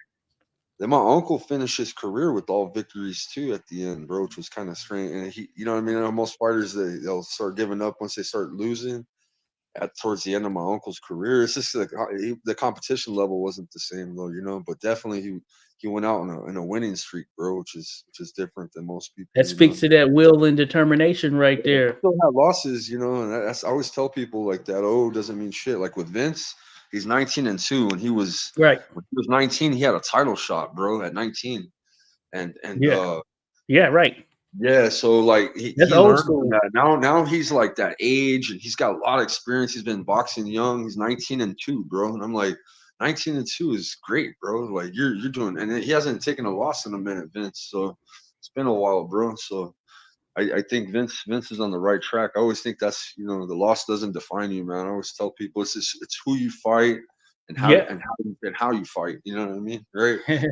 Good stuff right there. Hey, trust me, on this channel, they already know right there, Skywalker. They already know. I say it all the time, and people know all wins and losses are not created equal. They are not created equal. As I said before, if you want to have an undefeated record, you can make it happen in the sport of boxing. No question about it. You can make it happen, but all wins and losses are not created equal. Yeah, Mancini was tough, bro. Boom Boom was yeah, he was tough. And I think after that death, you know what I'm saying, with Kim, he wasn't the same Boom Boom anymore. Like he, you know what I mean? Yeah. I think you know, whenever you take somebody's life, bro, in the ring, you know, that's gonna haunt them a little bit. They're not gonna be. I think they had interviews with Boom Boom Mancini about it. You know, they hold back that power. You know, they don't want to. The same thing with, like, I don't know about Subriel, but if he's gonna, you know, if he's the same way, you know. Oh yeah, right. I was at that fight, believe it or not. I was at that fight, and I was there. I was covering it for, I can't remember if it was 86 Boxing or a previous site I worked for. But that being said, man, it's crazy. It was one of those situations where Dadashev was still game. He was still in it. But that's why I always say that, hey, when these corners stop the fight, if it's the trainer that stops it, you got to respect that, because they know the fighter more than the average person. You know, they're the ones that's with them in training and all that stuff, because Dadashev, he was still trying to go back out there. He was coherent and trying to go back out there. But Buddy McGirt, he saw something and said that, no, this is not happening. He stopped the fight in a fight that he was still competitive in. You know what I'm saying? So that's pretty crazy and sad the way it happened. And, yeah, it's so unfortunate. I know that there, because I was sitting in the media section, we were saying, and I was talking to a couple other guys. Yeah, we didn't see exactly what happened. We couldn't tell, at least from our vantage point. And then my girlfriend, she was telling me, because she was down there in the audience, that he was throwing up when she saw him heading towards the back. And then next thing you know, the news and stuff came out, and it's like just like, yeah, not a good situation, you know. Right. Yeah.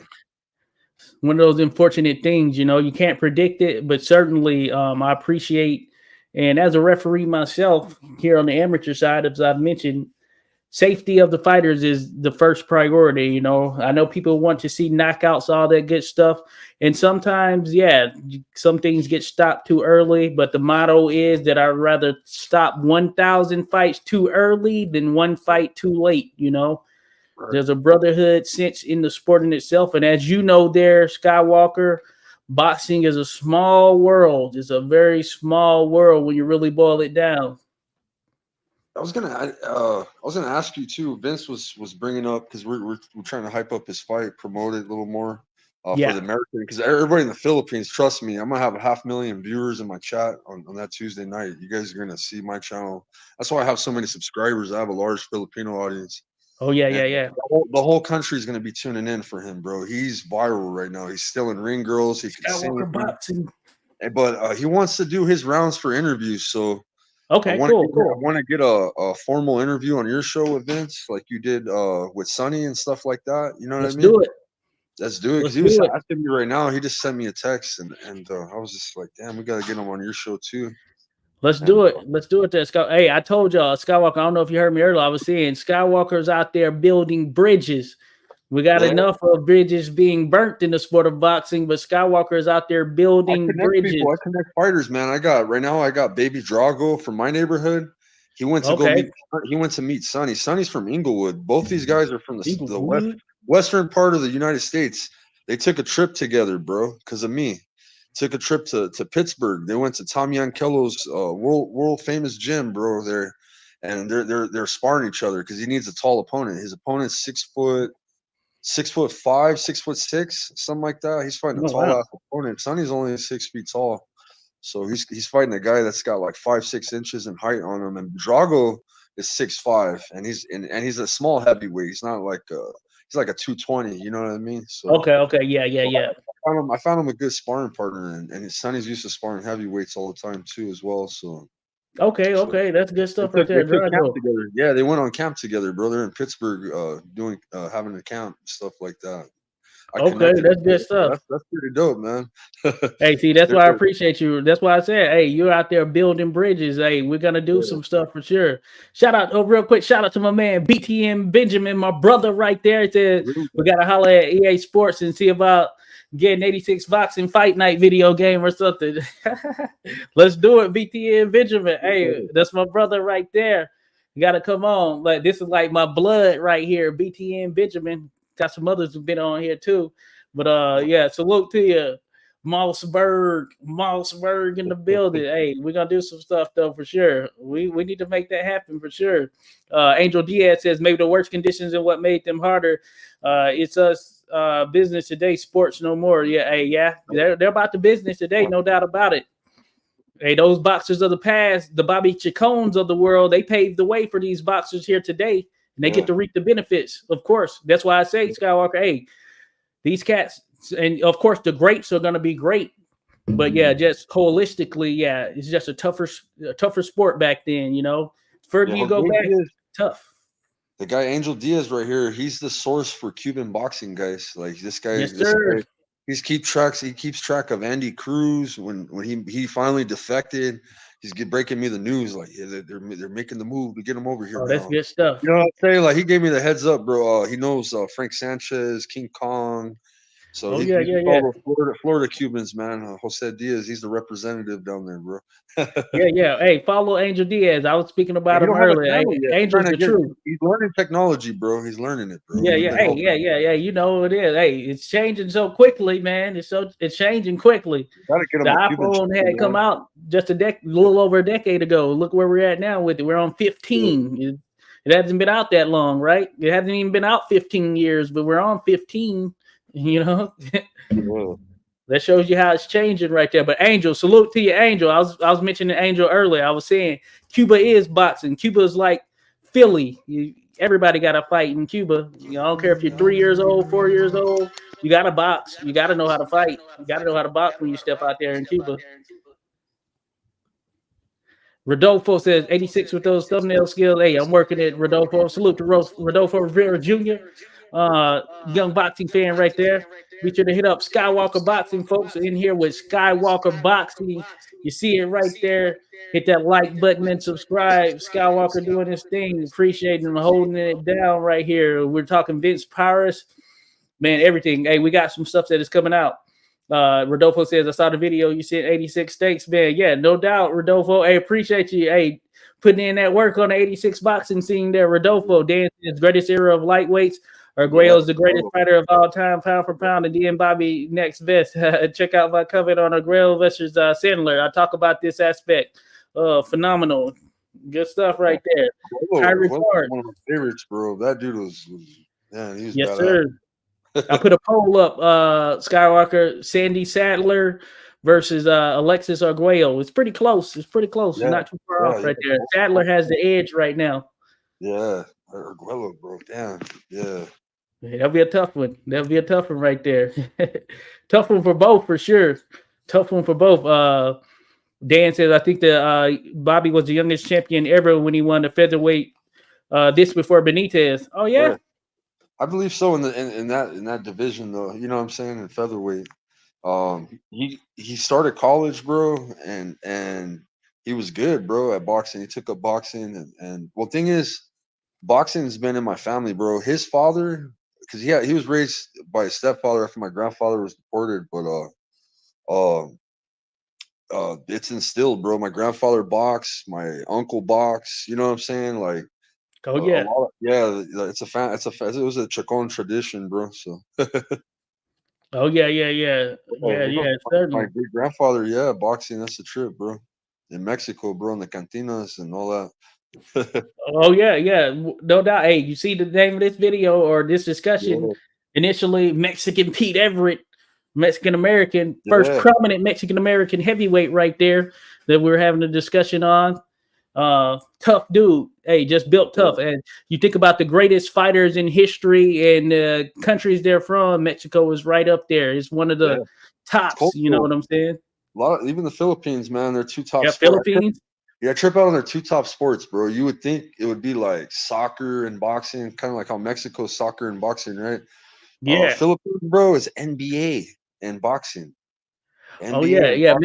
Manny was playing basketball. Manny Pacquiao. Basketball, bro. The Filipinos is a trip. Funny thing, I used to work with someone who played in the Filipino professional league as well. I used to work with someone. Tank.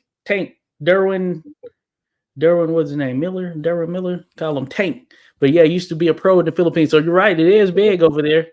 Yeah, Dan, facts. That's my cousin. Oh yeah, Bobby named his kids after Alexis, after Agrello, right? Okay, good stuff. Okay, I didn't know that. Let's get stuff. Angel sending his regards. Angel says Cuba is boxing or baseball. Certainly. But boxing for sure right there, Angel. Boxing, no doubt.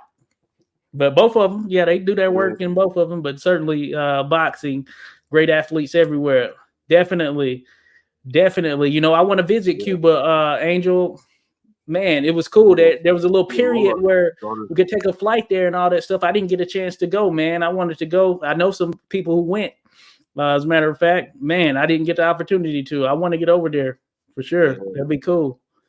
Yeah, one of my cousins, my uncles, got into gangbanging, bro, and he ended up getting passed away, bro. So yeah. Yeah, I mean, it was a rough, man. My uncle had a rough life, man. If you guys see the documentaries and stuff like that, he had a bad pugilistic dementia. You know what I'm saying? Oh yeah. Where, I mean, everybody loved my uncle, bro. It's not that he, nobody was helping him. You know what I'm saying? Like that. It's that his mind took him to the street. You know what I'm saying? So that's yeah. You know, we've seen situations where things of that nature has happened for sure. Yeah. Hey, I was boxers. Around my uncle, bro. I was raised in a different state. You know what I'm saying? But at that time, I was joining the military. I was young, bro, and I was just hearing like they were having a hard time keeping control of him and stuff like that, man. Like he was taking off. Hey, so that's the stuff that you don't see in terms of boxing. Almost like wrestling has this thing, the dark side of wrestling. They have this little series or whatever. There could very Yeah. much be one of those on boxing, because oftentimes these fighters, once that glamour and spotlight is gone, you have just like family there, maybe some friends or whatever, Right. and they have to deal with the pain and repercussions, etc., for what these fighters gave as far as their life to put on a show for us as fans. Took a lot of brain damage they did, bro. The 15 rounds, the refs didn't stop fights like they do nowadays. It's a lot safer now, bro. Right, And right. you speak I mean, Bruce has a lot of the legends coming on. You always see Bruce with all the OGs coming in, and they got that slur to their speech, and you know what I'm saying. It's just they provide entertainment for us, and they're not, No, they took yeah. yeah, that's very much the truth right there. You see that, you're right. So that's what I say, because oftentimes you'll have those fans that'll say, "Oh yeah, everybody today is better than everyone of the past," but it's not necessarily apples to apples. It's apples to oranges. You think about guys like your uncle, things of that nature. The sport is far more safer now than it was for them then, for some of the reasons you mentioned right there. Like, yeah, it would take a freaking uprising to stop a fight in most cases back then. These days, yeah, they get stopped. They're really paying attention to the damage that you're receiving to your head, brain damage, head damage, etc. Just thinking about it, CTE, the whole football thing that tied into it. But certainly these guys are in a safer sport, at the very least, than what it was for them back then, especially when you're fighting 15 rounds and more. And then the refs didn't stop. Now they stop shit premature. Yeah, right. Uh, But hey, for some fighters, hey, it saves them. It saves them, and but yeah, you get some of it. They're stopping it early in a lot of cases, and even me as a ref and all that stuff. Just thinking about it on the amateur side, there have been some. Yeah, I was talking to a buddy at work today. Yeah, like I've been cursed out. People approach me and stuff, all that stuff, for stopping a fight. And these are kids on the amateur side, in most cases, kids, just super young kids. They can start at 8 or whatever, but sometimes, you got to step in there. It's a little different on the pro side or whatever by by comparison to the amateur side, as far as how you operate in there, as far as standing 8 counts, things of that nature. But certainly, the safety is the utmost thing these days, and that wasn't necessarily the case back in the day. Especially kids, man, you gotta treat it differently, man. You can't, you know what I mean? Can't let a kid take a beating and shit. Then it's on you, bro. That's a kid. Most certainly. I want to bring this up right here. Prowess. There he is. Let me. You should drop him a link, bro. Let me. Oh, I did drop one in there. I told Vince. Hold on. Let me go. Let me hit him up real quick, and I'll hop back in. Okay. All right. All right. Could you send me the link to? Or no? I'll copy it, bro. You see? Oh, you got it? Yeah, because I'm on it right now. So let me just copy it. Let's get Vince in here, and we'll do another show. We'll do another legit one for sure. Get Vince in this mix here. Yeah, we need to get him in here and see. Oh yeah, certainly. Hey, I'm down for it for sure. Down for it. And oh yeah, let me get to this real quick. So stop motion MMA. Salute to you. Said, would you? Oh yeah, we did talk about that. Tommy Burns. Oh yeah, Joshua Wood said, a shame John L's belt got melted down for parts. Yeah, it is a shame. John L, man, he went through some issues for sure. Vince dropped in here. Stop motion said, how'd you get into boxing? Hey, salute to you, stop motion. I know for me, I don't. It's happened at some point. I just know that I was always into it. For some reason, I was just always into it. As a matter of fact, my science fair project, I remember this from my 9th grade year in school. It was on boxing. I was more so focused on the fitness side of it than anything, but it was on boxing. And I was thinking back, didn't take any pictures of it. I was talking to my mom about that this past week. So it would have been cool to see or whatever. Hey, it kind of just happened there, stop motion. Used to go at it with my guy BTN Benjamin. I always tell people, they ask me if I box, I'm like, hey, I did some backyard stuff right there with my man BTN Benjamin. He knows what I'm talking about. We were putting in that work there in the backyard, making some things happen. Backyard, front yard, all that good stuff. So yeah, we didn't fight from a sanctions perspective, but hey, we were getting in. We were getting in for sure. We've been on boxes the kid. BTA, you remember that, right? You remember we got them gloves? Most definitely. We used to get it in. Your mom got you some gloves and or no, your dad got you some gloves. My mom got me some gloves.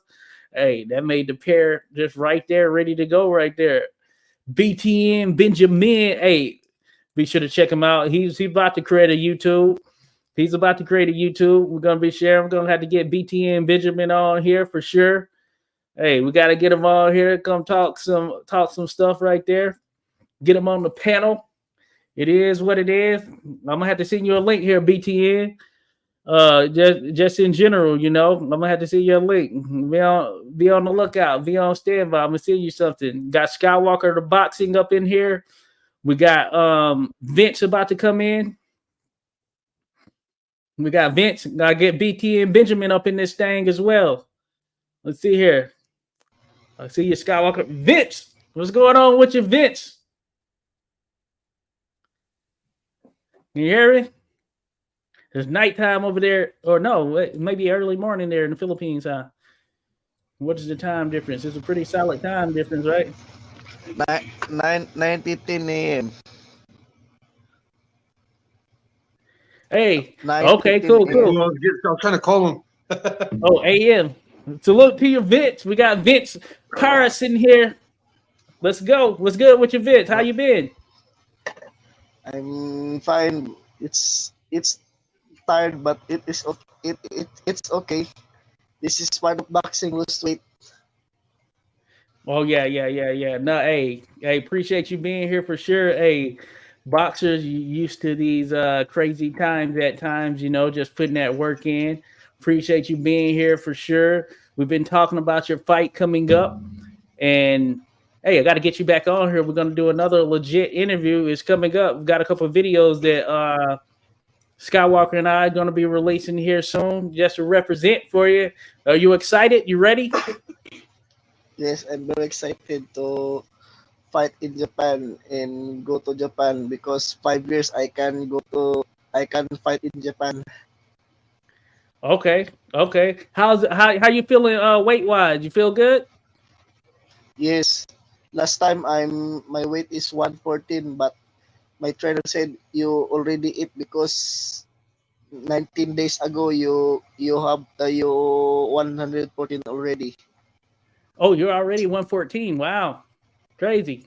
Yes. All Yes. right. That's good. You've been putting in that work right there. You're putting in that work. That's good. Hey, we're gonna be representing, we're gonna be supporting. It's gonna be 1 a.m. or somewhere around that time, maybe even 2 a.m. here in the US. But you know, we gotta get up. We gotta get up for certain fighters. We're getting up for you there, Vince, for sure. So we're looking forward to it. And man, we're rooting for you 100%. Skywalker Boxing back in the mix here. You hear us, Skywalker? Yeah, I'm here, brother. Can you hear me?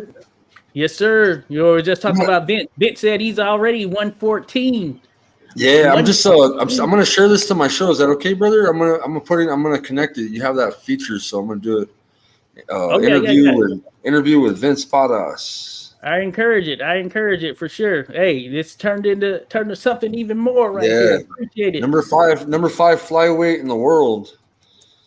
Number 5 flyweight in the world. Vince Paras. Vince is representing the Philippines. He's from Manny Pacquiao's hometown. He's really good friends with Manny Pacquiao and Freddie Roach. Freddie Roach gave him his first pair of gloves when he was a kid. Gave him a pair of Kletos when he was kicking ass in the amateurs before he became a pro. Yeah. So he's got a good little backstory, man. He likes the women, bro. He takes the ring card girls after he wins a fight. Yeah. I saw that picture right there. I have that picture, as a matter of fact. I have it on my little thing here. Let me re-download it because I did a little enhancement to it. The one I saw that was out there. Vince, that is funny. Hey, represent. Hello, Can you pull up that? ladies. Can you pull up that picture of him with the ring card girl hugging her? Yep, That's a yep. real viral picture. I got it right here. Hold up. There's Vince. Vince stole the ring card girl. It's his girlfriend. Hey, Vince is in the mix there. I feel you there, Vince. I feel you for sure. You know. Yes. Yes. Hey, good stuff right there. Hey, celebration. Hey, we're gonna be celebrating again here come October 12th in Japan, folks, live from Japan. Hey, is this your first time going to Japan, Vince? Second time go to Japan. Okay, second time. Okay, yeah, I used to be in Okinawa, Japan. I was stationed there when I was in the military, and I've been to mainland Japan a couple of times as well. So that's pretty cool. Yeah, so I've been there a couple of times myself in mainland Japan. That is, Yeah. Yes. good stuff. When Looking forward to it. So it's not too long of a. How long is the flight? by maybe 4 hours flight. Manila to Jensen to Manila 1 hour, and Jensen Manila to Japan maybe 3 hours or 4 hours like that. Okay, that's not bad. Not bad. They couldn't even give him the October 12, trophy. He wanted the girl instead of the trophy. Vince, big pimping over there. October 12 my fight, but and then in October 13 my 25th birthday. Hey Josh, yeah? that clip I sent you on Instagram, that 16-second clip, that one you could play on your channel, bro. It's a little highlight clip of Vince and his combination punching. He looks like a little mini Tyson. They call him the kamikaze because he's suicide. He's a suicide bomber. You know, he comes in and throws them bombs. You know. I'm gonna do that. I'll have to pull it. I'm gonna share it. I'll share. He's it. a real pitbull. He's a real pitbull Cruz, man. Like they say, pitbull Cruz is many. Nah, Vince is many Tyson, bro. Vince gets in there and bangs, bro. Okay, that's good stuff right there. Vince Powerhouse, folks. We're here talking to him right now. And what day did you say your birthday was on, Vince? October 13. I'm October already 13th. 25 years old. Wow. 25. Turning 25 the day after his fight. 25 years of age. That's crazy. That's good stuff right there, Vince. Hey, it's gonna be dope. Turning 25 with that victory. And you know, Maybe. we're all for it. We know you're gonna go in there and do your thing there, Vince. So you have our backing. That is no question right there. They're reuniting him with the ring card girl too. So he's gonna be able to shoot his shot this time. He could take her flowers, some chocolates, try to ask her for a Japanese date on his birthday. So I'm hoping him a really special birthday in Japan, bro. Oh Get yeah, the win, go out on a show. nice date with that tall Japanese girl. She got about 1.5 feet on you, right, Vince? She's tall. Oh yeah, yes sir. Gotta put on the show. Yeah. Go ahead, Mitch. The height of the girl is 5'8". 5'8". Oh wow. Yeah. That's pretty tall. Me 5'4" on. It's okay. It's okay, yeah. Oh yeah.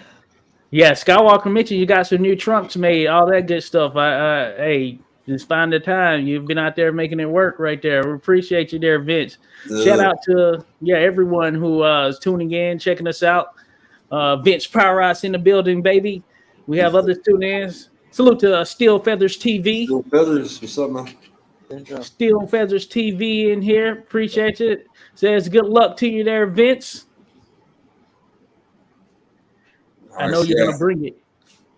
We're looking forward to it, and we're gonna continue. Hey, we got to get you back on for some others. So this fight's coming up. So we're here almost at the end of October. I was asking, hey, Vince is excited. He's ready to go with it. I know you can't share too much. You got to go in there. Have you seen some film on what's his name, Ishikawa, or what is it? Kai Ishizawa. Ishizawa. Have you watched any film on him? Yes, he is a good fighter.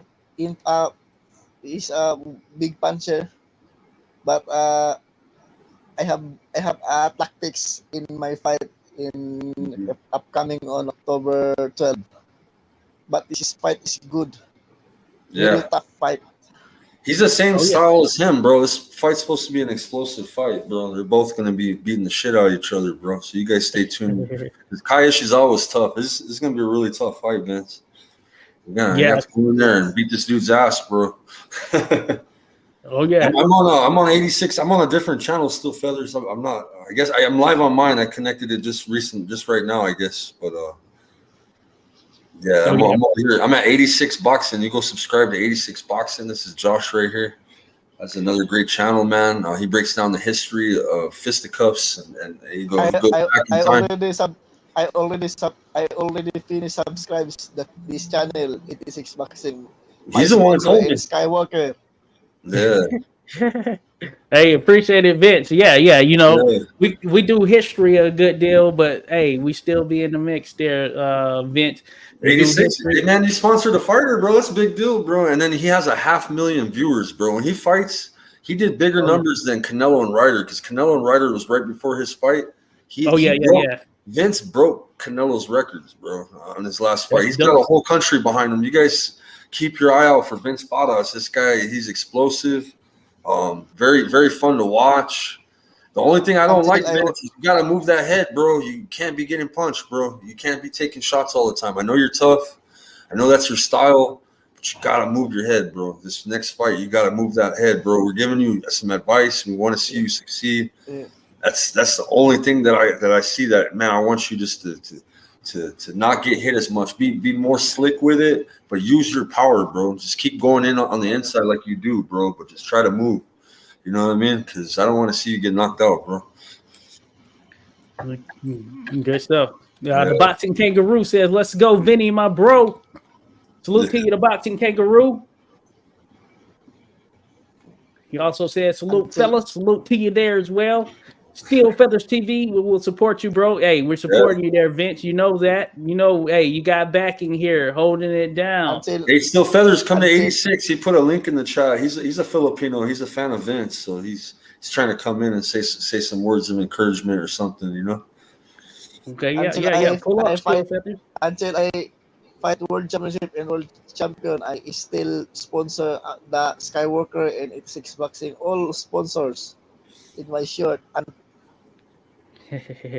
Hey, appreciate it. Hey, it's an honor to have the opportunity. You know what I'm saying, Vince? Hey, we appreciate what you do. Only a select few get in there, do it at this level. You know what I'm saying? So you're on that right path. So hey, I'm all for it. I'm with the backing for sure. And I look forward to this fight. More to come. Big things. Yes. AB, the professor.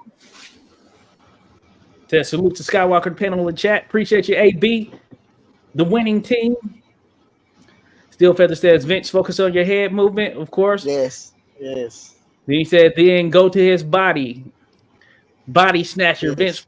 Vince Paris, gonna do some body snatching? Yeah. I gotta show you this clip, brother. Watch this. I'm gonna show it to you. I sent it to Vince. Let's see. Rodolfo Rivera Jr. says, oh, wow, 86 Boston going to be on the shorts. Oh, yeah, we're going to do a couple of shorts of Vince.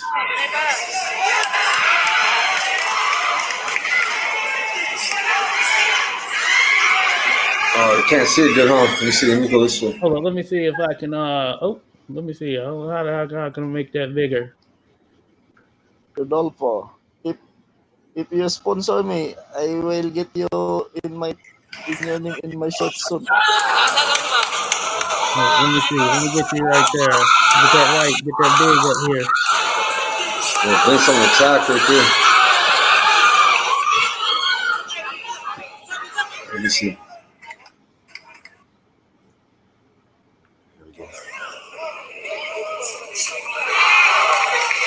Well, yeah, I was watching this fight on YouTube. Yeah, this is for the Asian Pacific, right, belt? Right, Vince? Yes, WBA. This is for a secondary WBA belt that you have. Yes. Vince holds this. It's a global Asia. What is it, right? Asia, WBA Asia. Okay. WBA Asia.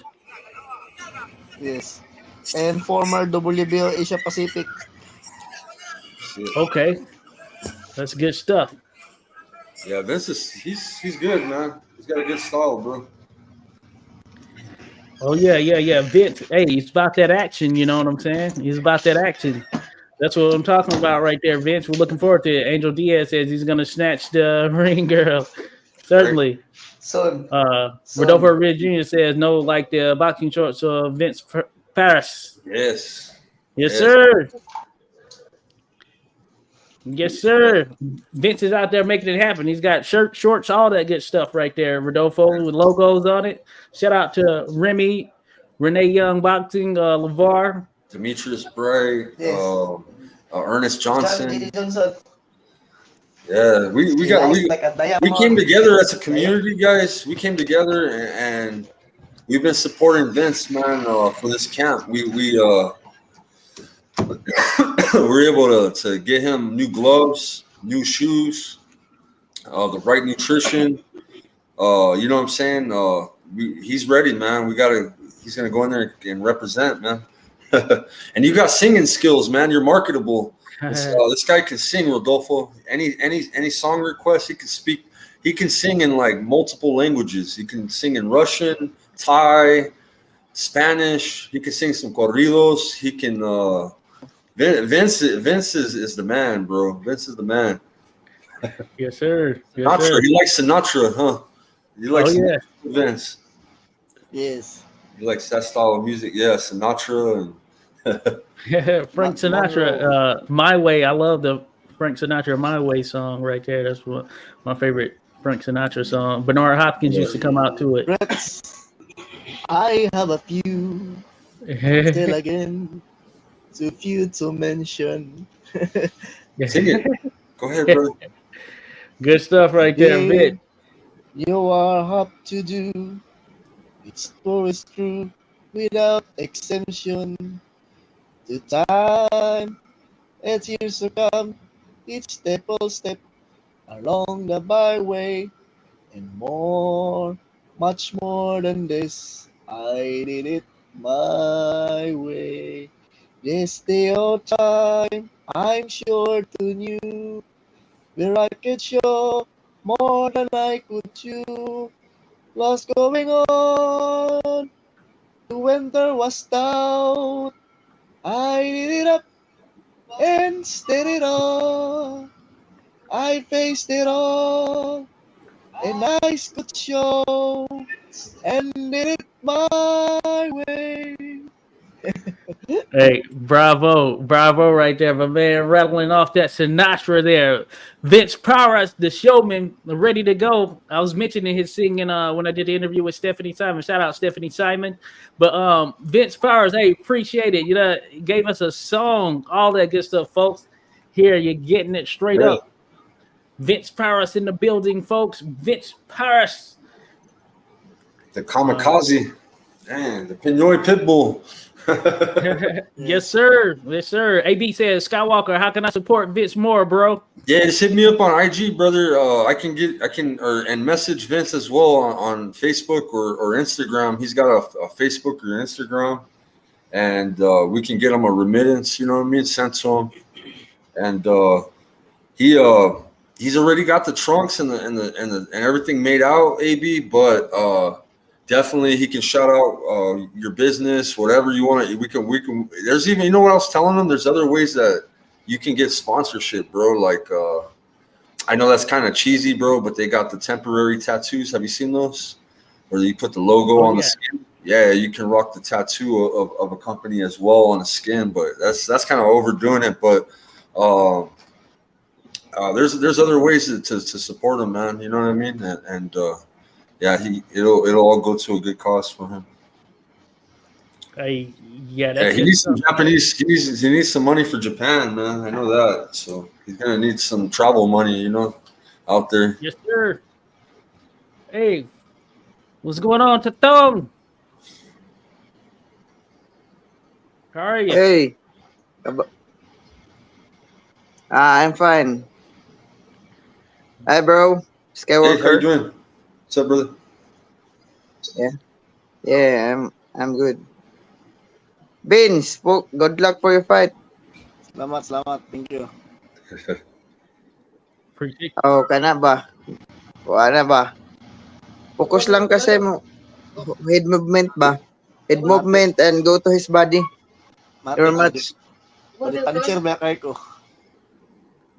Joe Fraser said, Yes, kana. hit the body before the hit. Hit the body before the head. Joe Fraser Yeah. said, Focus lang kasi mo goal. Body lang. Body. Then head movement. Matik. Yung idol. it. Pangayo sponsor nila ba? Hingi ka ng sponsor sa kanila. This is my friend, Skywalker. Yeah. Good stuff. Hey, appreciate you coming on. Because Appreciate it. he show your trunks to me. The Skywalker boxing is one of the sponsors. Yeah. 86 boxing. He's actually got new shorts that he made because he had to put more sponsorship on there, so that was good. Yeah, salute from 86 boxing. I salute you, bro. Hey, salute to you, my man, for sure. Hey, anything to support Vince. Hey, holding it down, representing the Philippines.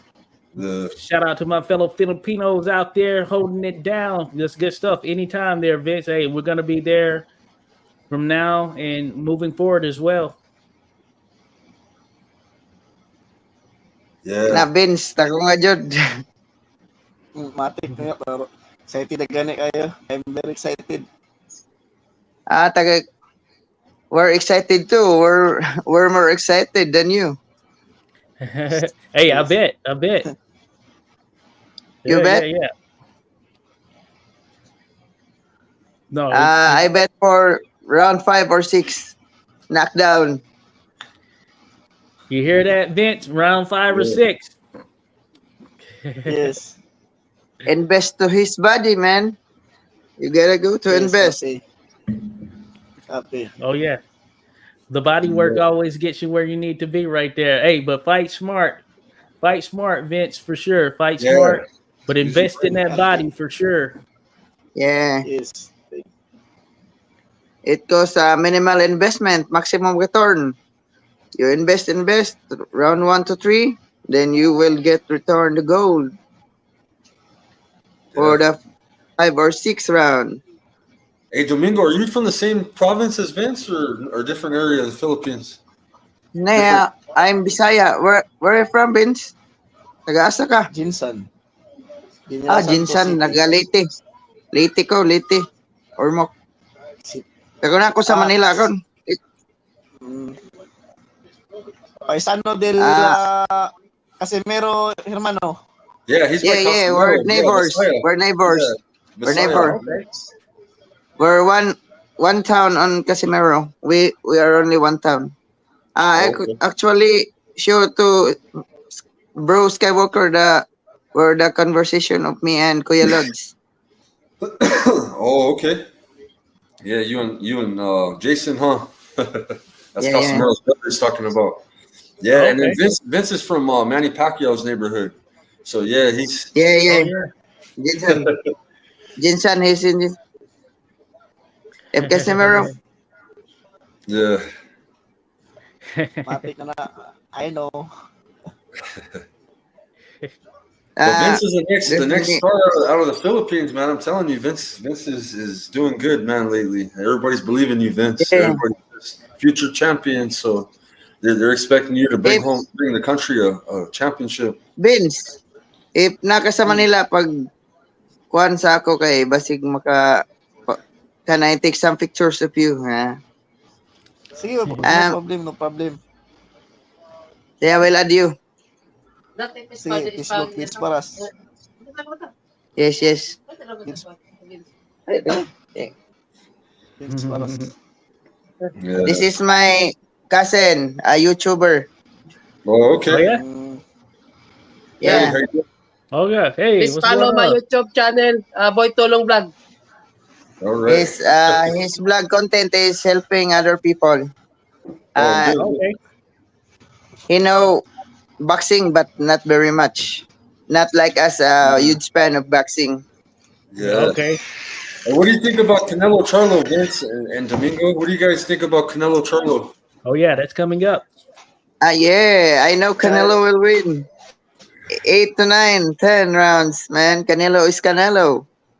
Yeah. Maybe he is not in his prime, but Canelo, man, it's Canelo. Canelo can be Canelo. Yeah. Yeah. I lean Canelo myself. What do you think, Vince? Who you got, Canelo or Charlo? Mm. You broke Undercard up na there a next little Sunday. bit. Hey, Vince, check out your internet, man. Yes, wala na ko yung phone, internet man good. Vince looks all cut up right now. Huh? Oh yeah, Oh, he's he's all already sweating. he's already on weight. Yeah. No load, no load, no load, no load. Canelo Charlo, Yeah. Vince. What's your prediction, bro? What's your prediction? Unsa rin prediction, buwan? Sa Canelo o For Charlo? me, Canelo win because Canelo is big division, Yeah. big weight. Yeah. He is He more hasn't- bigger Yeah. and not quicker, but he got the experience. Experience wise.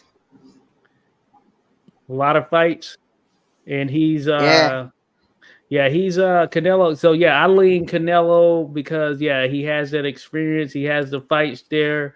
And Skywalker, Yeah. I think just in general slowed down a little bit, but he's Yeah. still got that Canelo. pop. Yeah, he's still got Canelo that can pop bang in it. those punches. Yeah, yeah, yeah. Maybe And he is not in his prime, but he is still Canelo.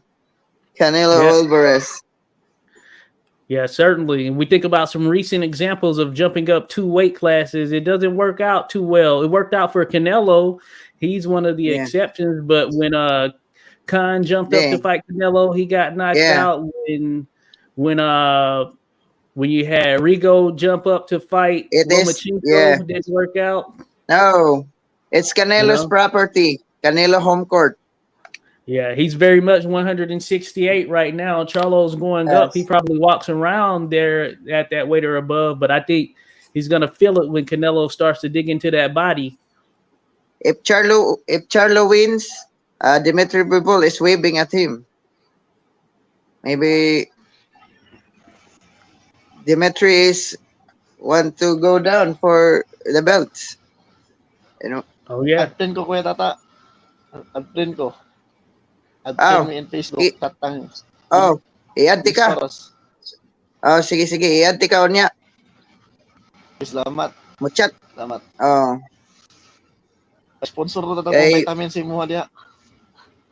Ay, daghang vitamins. Daghang mga, hey bro, you want vitamins? Baka naman. vitamin. Yeah. And what do you think Daghan about lang tikag manok. Manok What do you man think- daghan sa amo. So, manok. Vince, you said you want vitamins? Yes, he Yes, wants vitamins. Okay, Okay, we can make it that's happen. good, bro. Thank you. Vitamins and food. Food supplement. All right, we'll get with Skywalker, make it happen. Yep. Skywalker. Thank you. We're planning to, me and Skywalker Boxing is planning to interview some guys here in Philippines, the uprising stars, so that we can do on her YouTube, or we can interview, we can help, we can sponsor any boxer who love boxing without any financial support. We'll Yeah. do that. We have a prospect. I know Pro Say, which is their equipment. They make equipment for boxers, man. They make them shoes, gloves. They promote. They Yeah. actually get a lot of their stuff for free, as long as it's going to the right place. You know what I mean? And Bruce got that connection. Bruce Gas. Oh yeah. Something that definitely can be utilized in the Philippines, especially in the gyms, man, Yeah. to help a community out, get them some gear. You know what I mean? Yeah, There is some that's good we people are out there, planning. but yeah, Maybe in next week, we have a prospect. He is fighting in bow by blow. Okay. Then he he is a good boxer, but he cannot go well trained before fighting. He fight for money, not for. yeah, Uh, But he is a good. Yeah, he yeah. is no sponsors, but his amateur record is 30 wins and 4 loss. And 30 wins, he have 60 knockdowns. oh wow. But his infro, one draw, one loss because he fight without preparation, proper preparation. Yeah. Salute to everyone coming in my channel. Kagapalo, this is Vince Paras, number 5 flyweight in IBF. This is him. He's fighting Yeah, Kaya Shizawa October 14th on the Casimiro undercard. Maxi Cool said Hatagi Ug Rubos Vitamin.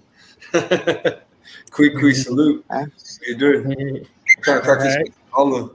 But and yeah. then to AB was making sure that we got the TWT on the trunks, and that's already been taken care of, brother. Vince is taking care of the TWT, right? So Okay. yeah, we had put Okay. that logo on the trunks too. So All right. Good stuff. Good stuff Oh, there. yeah. Shout out to Dark Man as well. Dark Man says hello, fellas. Greetings to everyone. How you doing? Good, Dark Man. Salute to you. Can you guys tell me about Gigante? Gigante. I just heard about him. Oh yeah, we were talking about him earlier there, Dark Man. Mexican Pete Everett. That's what this started out as, but kind of yeah, shifted. hey, It shifted to a Vince Paras interview. Kind of. we shifted to Vince there, Dark Man. But Mexican Pete Everett was a beast in terms of he had power, all that good stuff. Heavyweight, first prominent Mexican American heavyweight there, Dark Man. But hey, Colorado. we're gonna dive into him more. Yeah. Mm. It's a Salute to you, Cagapalo. But yeah, Vince Paras. We got a flyweight in the building here, Vince Paras. Yeah, And he's getting ready to cut up here soon. He's got a he's ready fight to bet. coming up. We put Vince up there. Vince up there so the folks can see him. He sings Sinatra, all that good stuff. Vince represents. Look at the size of those fists. Look at the size of The those Iron fists. Fist, Vince Peras. The Iron Fist, Vince Peras. Iron fist. Oh, big ass hands, huh? Big clubber. Watch out for Sack of flour, bandage. Sack of flour punches, yeah. Hey, I feel you there, Dark Man. We want to see Canelo versus Benavidez. That better be next. Hey Vince, can you sing a Mexican corrido for my Mexican subscribers? Can you sing a Spanish song for them, bro? Yeah, the national Yes. anthem, Mexicano. You know, it's just like that. Yes, I can sing. He Mexicano. knows all of them. I can sing. Vicente the Disney Fernandez. love song. Let's go. For Vince sure there, Fernandez. Vince. The floor is yours, Vince. The floor is yours. Yeah. Okay. Hoy me reclamaron por venir a verte. No quieren que vuelva por aquí jamás. Dicen que si vuelvo encontraré la muerte. Que por ti la vida me van a quitar. Piensan asustarme para que te deje. Pero nunca nadie lo podrá lograr. Mientras tú me quieras, yo estaré presente cerca de tu casa para platicar. A mí no me asustan tipos lenguas largas que solo presumen por apantallar. Yo soy de los 16 hombres wins, que no 11 knockdown. temen nada. Y aunque esté perdido, no me sé rajar. Finish. Bien encantado, amigo. Hope he wins. We wish him the best for Mexico, Dirk, man. Yeah. The Spanish ain't bad at all. Yeah, Vince. And Vince speaks Russian, bro. Do the Russian. I know. Good stuff. Ras Vitali habla ni igrushi papuili tu madre na trikoy vikaji lara birkatsusha na visoki berit na krutoy. Vikadzila pese sa bazila, prastipno gasi sa barla, pratago kotorgo luptila, pratago chipis mabirikla. Oy tepes nepteshem tekibitski, tilitsi sayasas lotosler. Ibaitsu adali pagranitski, apkatsu shiperi berprivet. Os bosbom yes rebres kuprastuyo, tu shasli shikaka na payot. Pushtanske peperishot rotnoyo, alubov katsushas berishot. Ras bitagli ablani grushi, papuili tumatri na trikoy. Fika jila na birikatsusya, na bisoki berit na krutoy. Bravo. Bravo. No, he's pro, Dark Man. He's already fought for a title. He's 19-2. He's number 5 in the IBF. He's cracking. He's number 13 in the WBO right now. He's getting his next fight's gonna be an eliminator. Tell him about the eliminator. Tell him about the eliminator. Yeah, Vince. that, After this fight, God's willing, my manager said I can fight eliminator. title Soon. eliminator for world champion. See. And guess what card it's gonna be on? Go ahead and spill the beans to everybody in this chat right here. Tell them what card it'll Salute be him. on. Salute the bits of friends. You wish the best in a way, to Paula's undercard, he'll be on if he gets through this fight, guys. Oh, that'd be dope. After, yes. If my God's willing, I win. I can fight in a way to polish in Ito yan December. ang sa Ilocos. You know, your undercard ka ba eh? Sa Inuwi Tapales? Oh. Okay, Base, kaya na. mo sulti ni sa manager, mo sulti sa manager. Sean Gibbons? Ape, bay, special diri ba? So kayo diri sa amo sa Bulacan pag naka sa Manila. Sige, copy. He said if I have in Manila, I go to the Bulacan because he lives now in Bulacan, hermano. Yeah. Okay. Yeah, go to her. Then we go to our rest house. We have Sige. falls. We are near falls by. We have rest house. We go to Bidyoke. The Bidyoke. Pag magdaog ka. Soon, may problema na. Yeah. Hindi uminom, wala akong nag-inom. Dili ta mag-inom, magkanta-kanta lang Bidyoke. Tas mag-falls hiking. He's got a fight in 14 days in Tokyo, Dark Man. He's on the Casemiro undercard. He's fighting Kai Ishizawa. He's another beast, Japanese beast. Yeah, but it's Vince Paras, Paras on BoxRec if you want to check him out. He's got a lot of fights on YouTube. You can check out his fight highlights. Yeah, he's a hell of a boxer. He's got the Mexican style, bro. He comes forward and he bangs, bro. And, Certainly. Yeah, looking forward to it. Real quick, shout out to all that came over from Skywalker's channel. Maxi Cool, Kui. Salute to you, Kui. El Borrego, appreciate you there. Garcia, salute to you, Garcia. Shout out to Mexico, Viva Mexico. Yes, sir. We were talking about Mexican Pete Everett here earlier today, a little bit earlier in this stream. He does his thing for sure. Dark Man, of course. Shout out to you. Vince Powerhouse holding it down here. Vince, Vince, you're getting ready to fight right here, October 12th. October 12th. It's going to be on the Casemiro Oguni undercard. And Vince is going to go out there and put on a show. You can buy it's $20 pay-per-view on Fight TV, guys. It's already on Fight TV. Casemiro Oguni. And they're charging $20 for the pay-per-view, and it's going to be at 1 a.m. on a Tuesday. But it's going to be a lit card, man. Worthwhile. Gonna get it. Got to represent there. Gonna get the pay-per-view because we want to see you winning there, Vince. We want to see you winning. There goes the thumbnail for it right there. Yeah. We want to see you knocking out. knocking Yeah, out some guys. Vince's going opponent for it. is a second from the far right. He's the one in the second from the right. Oh, no, Ishizawa. It's Yeah, for us versus Ishizawa. yeah. The way they're lined up is the way that they're fighting these opponents. So Vince is fighting Kai right there, Kai Ishizawa. Yep. Vince is ready to go. Salute to Poland Ball 69. Shout out Poland Ball. Appreciate you, buddy. Of course, feel free to drop by Poland Ball 69 into the boxing history. Young boxing fan there holding it down. Always good for discussion. My man Poland Ball holding it down. Oh, Dark Inoue's Man- cousin is on the card too, bro. It's his first cousin. There's an Inoue on the card as well. Oh, Yeah, yeah. Okay. I think he's in 112.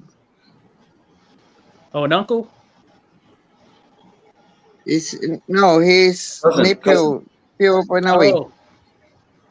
Oh, okay. Cool. So Casemiro. Inoue is strong in Japan.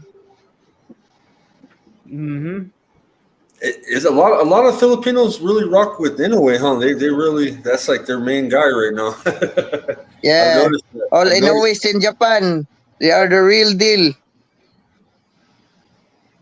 Oh yes, he is. Hey, he stepped every time he's got in there for what is supposed to be his toughest test. He passed with flying colors. Salute to you, Just Frank, dropping in. Salute. What's up, Skywalker? Salute, brother. I just threw him a wrench on my channel right now. Salute to him. Hey, everybody showing up, showing some love. Appreciate you all. Be sure to hit like and subscribe for all the panel right there doing their thing. For Bro, sure, bro. we're here interviewing Vince Powerhouse. Go ahead, Taton. In 126, there's a rumor for Vargas and Figueroa. Oh yeah. Yeah, in 126, there's a rumors if they will, because Figueroa is the mandatory for WBC in 126. Oh yeah. That's- Vargas versus that's a good matchup. Figueroa. Yeah. Ray Vargas. Yeah, Ray Vargas, the one who that beats would be a good Magsayo. one. Yeah, that Yeah, would be a yeah. good one. He moved up, isn't? Yeah, he's at 130, right? So Well, yeah, he But had the a fight title is there. in 126. Oh Brendan yeah. Figueroa and Ray Vargas. That would Those be a good guys one. beats Magsayo. yeah. Yeah, that should be an action That's- fight right there. Yeah, Yeah. that's a good fight because Brendan Figueroa is the hardest boxer. Yeah. And salute to He loved Mark being Magnifico punched. Magsayo.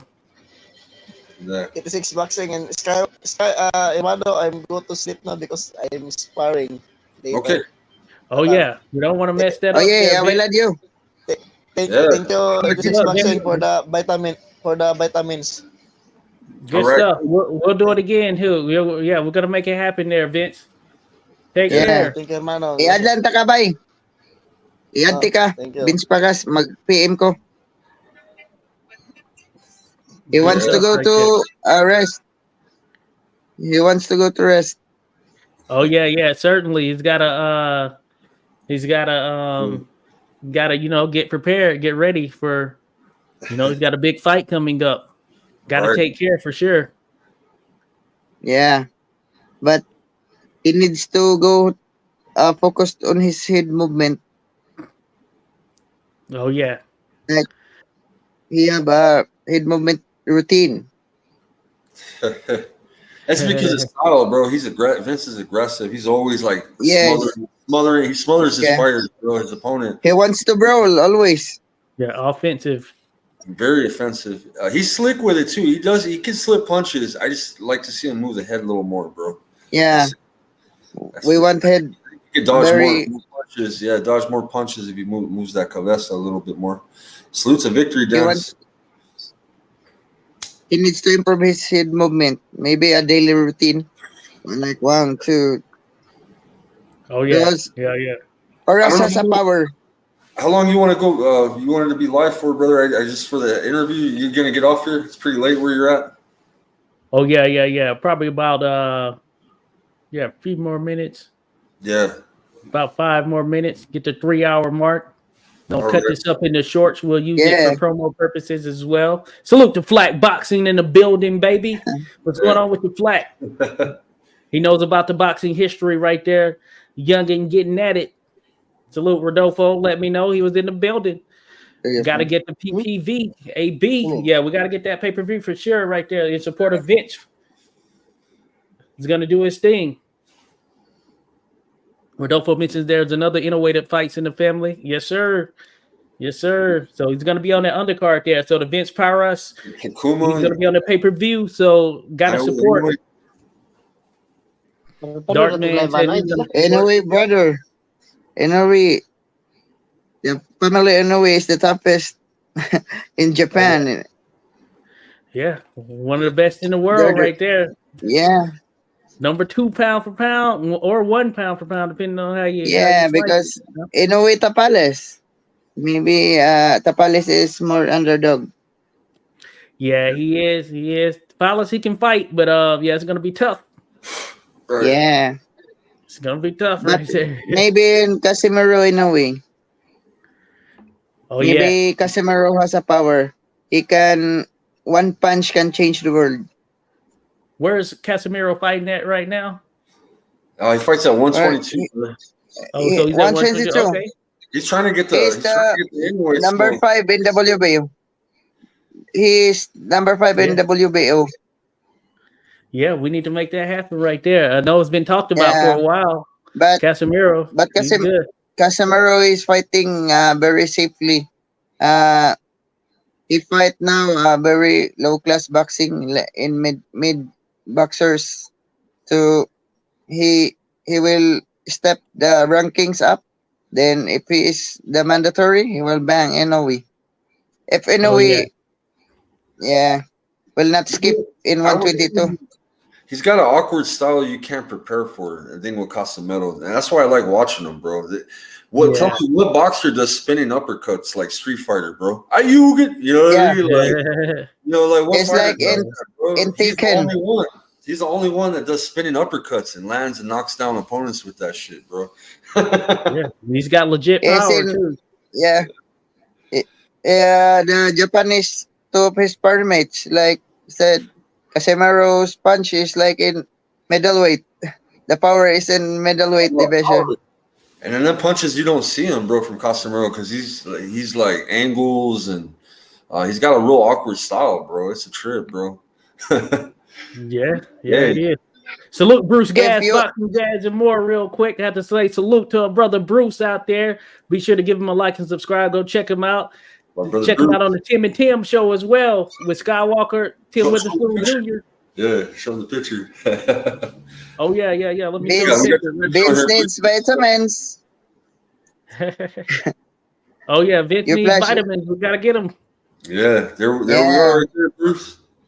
Tim Witherspoon Jr., Bruce Gas. We got Blackgrass Podcast on there too as well. And then Vince always pops in on us all the time. So it's been pretty good. Then we get the interviews like Sunday. We're gonna have Camilla Pinata, similar to like you had a great interview with the Marine boxer, the first combat arms female. Oh yeah, Marines, right? Man, that she's awesome. I started following her on Instagram. Yeah, she's a beast. She's a beast, bro. We'll be waiting for that. Yes, sir. Tim and Tim shows Sundays at 9 Eastern, 6 Pacific. 9 Eastern, 6 Pacific, or 6 Pacific. Yeah, in the evening time, nighttime. Tim and Tim show. So Tim Witherspoon Jr. Then we have Skywalker Boxing, Bruce Gas Boxing right here. And it's all love right there. So looking forward to that. Always good content. Always a good show. So Bruce Gas, appreciate you being in here for sure. Everybody showing their love to the great Bruce Gas, Boxing Jazz, and more. Check out Bruce Friday. Bruce is going to be Aaron. And Bruce, I need to tell you, bro, I'm saving my I don't want to risk it for Vince's. I'm showing Vince's fight on my channel. On when Vince fights, it's going to be uploaded. It's not getting deleted. None of that. Like, that's staying on there. and for copyright purposes, like I've been deleting the BKFC right after I stream them. Yeah. We've been kind of pulling a little shady. And Bruce, congratulations, man. Bruce went viral the other night. Me and him, we linked up and we did the BKFC, and he had about 700 people roll through his chat. He got thousand subscribers.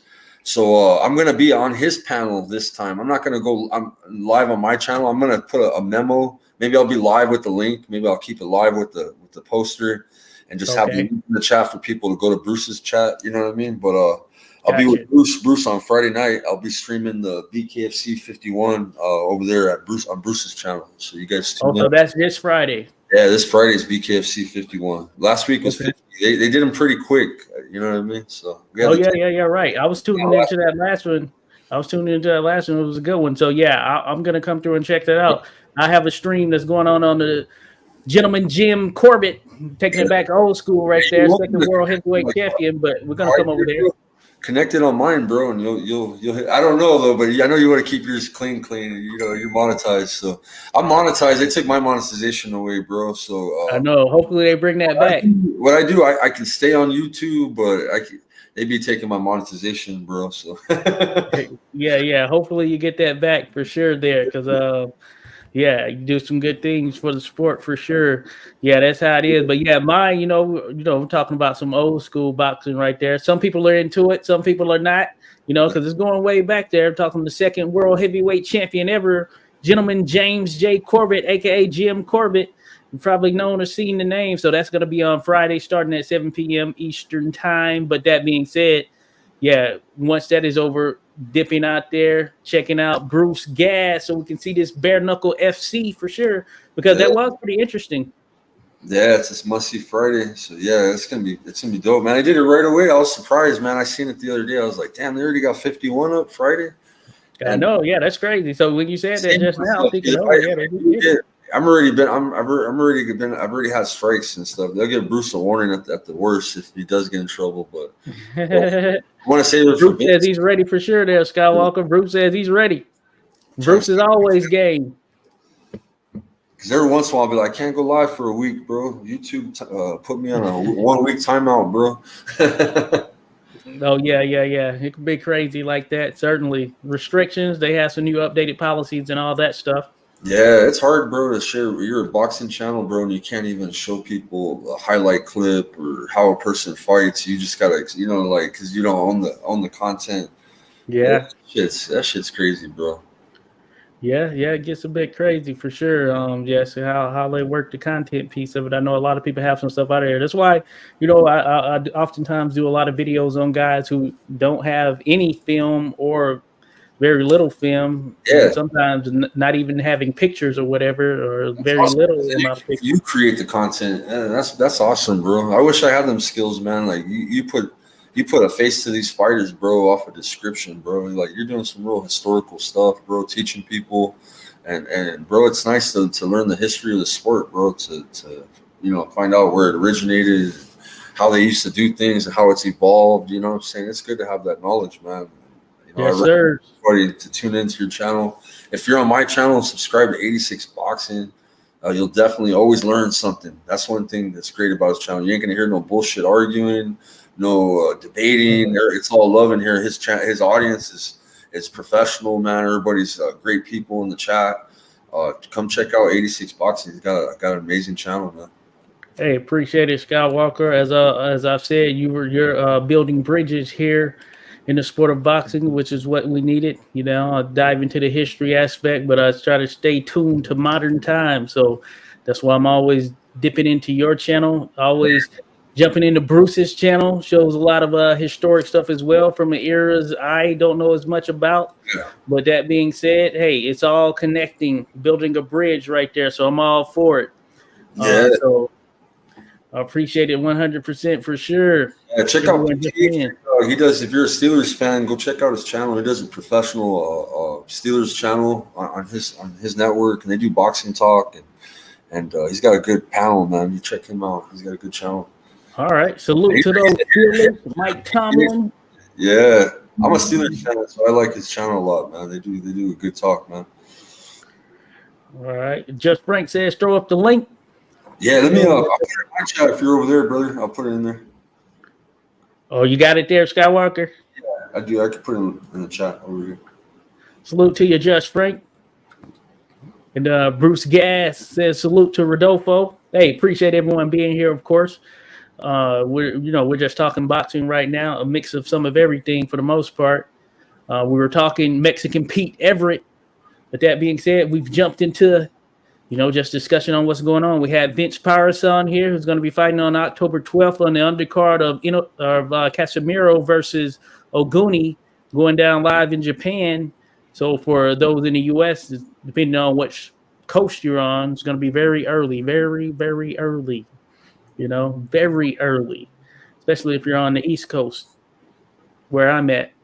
But it is what it is. That's BKFC 51 right here. We got Hart and Shaw. We got the ladies fighting. Yeah. Good stuff. They got the whole fight. They always got a stacked card, bro. You know what I mean? A bunch of good fights, bro. Yeah, I saw the highlight. Of it. In terms of the promo on the BKFC 50. Yeah, it looks like they're both ready to bring it. They're both looking tense. 6, 7, 8, 9 fights. Yeah, 9 fights on a Friday for us. That's pretty good, man. But some of them are pretty quick. That bare knuckle last week was pretty quick, man. They were. Oh yeah, we had a couple of early stoppages. Yeah. Well, early knockouts, I should say. Turned out to get a stoppage, but that fight went the distance. I was surprised that the main event went the distance. Yeah, I didn't even. Funny thing, I missed the main event, but I caught all the other ones. That were up. I think I was on Bruce's stream. You were on there too, so yeah. I missed the main event though. It was Mexican Pete as good as Tyson? Poland Ball is just playing games right there. Who you got there? You got Iron Mike Tyson right there, Poland Ball. Mexican Pete Everett, he didn't quite have the chin to hold up to an Iron Mike Tyson. Poland Ball knows that. Salute to you, Poland Ball. Like, man, I'm sleeping on Mexican Pete, bro. Shit, representing Colorado. He's from Colorado. Saguache, Colorado. Mexican Pete Everett. He's an interesting character. His record was 29, 18, and 2, and he had one no contest. But in his 29 victories, he had 27 knockouts. So he can knock most of the times he was going to knock you out if he won, but he had a very tough resume, very, very tough resume. So he got knocked out a good number of times as well.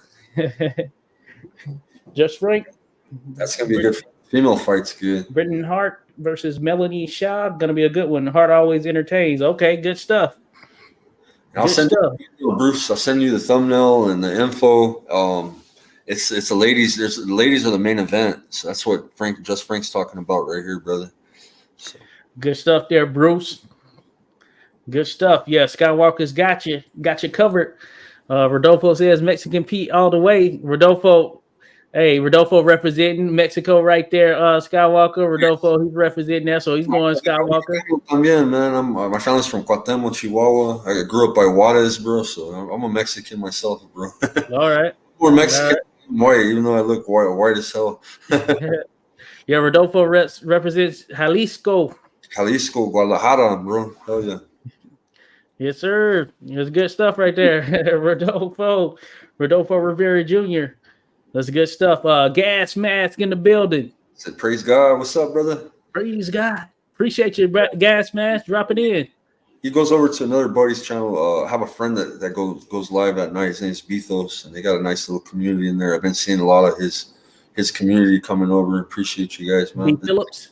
This is 86 Boxing. Subscribe to Josh. He's got a great channel. You'll learn a lot about the history of boxing, Gas Mask, and it's a great channel, bro. It's a good. He's a fellow Marine. We're both military veterans, combat veterans, both of us. Yes, sir. So yeah, man. I appreciate it, buddy. Yes, salute to all the veterans out there. Shout out Stephanie Simon, Marine we had on this past week. Hoorah to all the Marines out there. Hoorah to all my fellow Army people out there. You know what I'm saying? My Army representatives, the soldiers out there. So when they say soldiers, they're talking about Army for sure. So salute to all the Armies. I forget what the thing is for Air Force, but salute to the Air Force vets out there, and those active, as well as the Navy. A branch of the Marine Corps is a branch of the Navy, but Y'all know what it is. It's all about. I'm gonna put your link let in them the shoot. chat so people know where to come to subscribe to you, bro. Frank's trying to come over, check out your channel. Oh, appreciate it. Appreciate it, Frank. You have a YouTube channel? Oh, yes. Is that 86 Boxing TV there? Just Frank, appreciate you, buddy. Yeah, you'll see a lot of history talk on there. Is what we're primarily focused on. But that being said, have some modern talk. Do a channel on show on Sundays with the Boz, who was on a bit earlier. We talk modern stuff, but yeah, you'll see a lot of history stuff that is tied to it. Salute to you there, Skywalker, dropping that in there. Salute to Demetrius Bright. Another sponsor of Vince right here, Demetrius. Shout out to he was just on here. Hua. Yeah, Hua. Hua to you, Demetrius. Yeah. Yes, sir. Hey, I have Army runs in the family. My partner, she's from an Army family. Her mom was major. Her dad was a colonel. Or no, he was a major too. No, both majors. Two majors. Officers, man. I was enlisted. Yes, sir. Yeah, I was enlisted as well. I was enlisted for a while, and I was the E4. I was a specialist, and then I did actually. I was a corporal, bro. I was an E4 too. And yes, sir. And for the Army, if you make corporal, which is different than the Marines, I mean, it's almost the same, but I guess it's like a lance corporal, I guess, but it's like you're E4 in charge, bro. Basically, you're not a buck sergeant, you're not an E5, you know. But that's good. Yeah, that's like E4. You're a good ass soldier, though. And, no, yeah. NCO right there. Right away, yeah. So I did that. That's good to go. Yeah. No, you good. Stephanie Simon, who was on last week, she's about to be captain. That's crazy, right? About to be. Oh man, we lost Josh. She's about to be a captain. Something about Stephanie Simon, the Marine officer that he interviewed. She's a great boxer, and she sings like Prince as if well. you've been on the channel before, you know I do that all the time, where I accidentally knock myself out. They make it so easy. I use the trackpad, so I don't have the mouse. And I can just. I got out as a staff sergeant though. I was an E6 when I got out, man. But Okay, cool. Yeah, you look at my statistics, or you look at my rankings right now. It has me as an E5 in that thing, sergeant, the Marine Corps right there. Hey, I had to bring out the old camis for the Stephanie Simon interview. Amazingly, it still fits. It still fits, nice. Barely, but it fits. Salute to Skywalker dropping that thing in there. Demetrius Bright says blessings. Salute to you, Demetrius. Salute to you, Just Frank. To the gotcha. Hey, appreciate you, Just Frank. Hey, yeah, we talk boxing history over here, as well as the modern stuff as well, but certainly a big fan of boxing history. Definitely dating back to the late 1800s, early 1900s. I mean, that's like the primary focus, but tap into some of everything. So, hey, just learning, trying to help build these bridges like my man Skywalker Boxing here. Hey, that's what it's all about at the end of the day right there. You know, we can have agreements and disagreements, but at the end of the day, we're building bridges over here for sure. Skywalker representing for the Chicago Bulls. So you're Steelers and Chicago Bulls fan? Yeah, I like Jordan and Pippen and all that. I grew up to that team, so I got some shoes, bro. I bought shoes and I have big ass feet, bro. I got a size 14. Okay. Size 15. I have it to special order shoes sometimes. I'm 6'4", bro, and I got big ass feet. So I had to buy some baby blue Jordans, bro, because I wanted some Jordan. That's the only ones that was baby blue, so I had to get the hat to go with it, bro. Oh yeah, yes sir. That they call it that powder blue. Yeah, powder blue with the powder blue. You know what I mean? Okay, good stuff. Yeah, you're same height. My guy, my fam, BTN Benjamin, right there, still in this. Skywalker, my Bulls brother. That's my team. Yeah. BTN Hey, he's same height, 6'4". But you know what? My family immigrated. All right, there's a story about Bobby Chacon's father, bro. Okay. My grandfather, Jose Chacon. Him and Bobby's mother, they got into it, bro, bad, bro. Like there was some infidelity, and he ended up beating up somebody, that kind of drama, right? And he got locked up. But thing is, he was there on work permit type shit, bro. And you commit a crime in the United States, what do? They deport you. They deported my even though he had a family and everything there, like my family's American because they're born in California, right? So they deported him, so he actually moved to Chicago, bro, and he had to start his whole life over in Chicago, bro. He couldn't go to California because of the criminal charge. He was an illegal, bro. So my family grew up in Chicago, bro, too. Okay. And, yeah, so there's a large Mexican community in Chicago, but yes, so yes, sir. So yeah, I'm familiar with Chicago, bro. I like the Chicago food. I've taken vacation, even an army vacation. I have an aunt that still lives out there, and Chicago's nice, man. I like Chicago, bro. Yeah. I got a Marine buddy who came up with who was from Chicago or grew up in Chicago. That is in Texas now. So he grew up in spent some time in Texas as well. Ended up moving to Texas, but early on grew up in Chicago, Chi-Town. The shout out to my man Steve Pawinski, aka Mr. Chicago, the other Marine buddy who's from Chicago, who I ran into during my time in Japan, right there. Yeah, both of these guys, as a matter of fact. So yeah, I always stay connected with them. But yeah, that's good stuff right there. Yeah, Chi-Town. I went there a few months back. My first time ever in Chicago. Oh wow. I didn't get to see a lot though. I had to come back. Did you eat the food, bro? Did you get an Italian beef, or did you get any good food out there, bro? They got every kind of food you can. I didn't have enough time there because I was gonna spend it. I was gonna be there the whole week. Then we had a plumbing issue. This was right around the time I did that, or before I did this little Harry Grab stream on my channel. If you see that video, I'm talking about a plumbing issue. So we had that. So ended up coming back early because I was there for a conference for work. Yeah. And then I ended up coming back early because my girl, she was going to come out and everything. But with the plumbing issue, because we had people coming out, she just ended up staying here. So I didn't get to do a lot. But I did go by this place. It's a pizza place, Aurelio's. Aurelio's? Something like that. Yeah. It's been around for a long period of time in Chicago. It was good. Yeah. And I got I'm a fan of thin crust, so I don't do deep dish. I don't like the deep. I was about to say that too, bro. Yeah, I did eat it, bro. I'm not a big fan of like eating a pizza with a fork and having, you know what I mean? Like I like a New York style pizza probably better. But the Italian beefs is the shit, bro. They got Mr. Beefs and they have I forgot what the other one's called.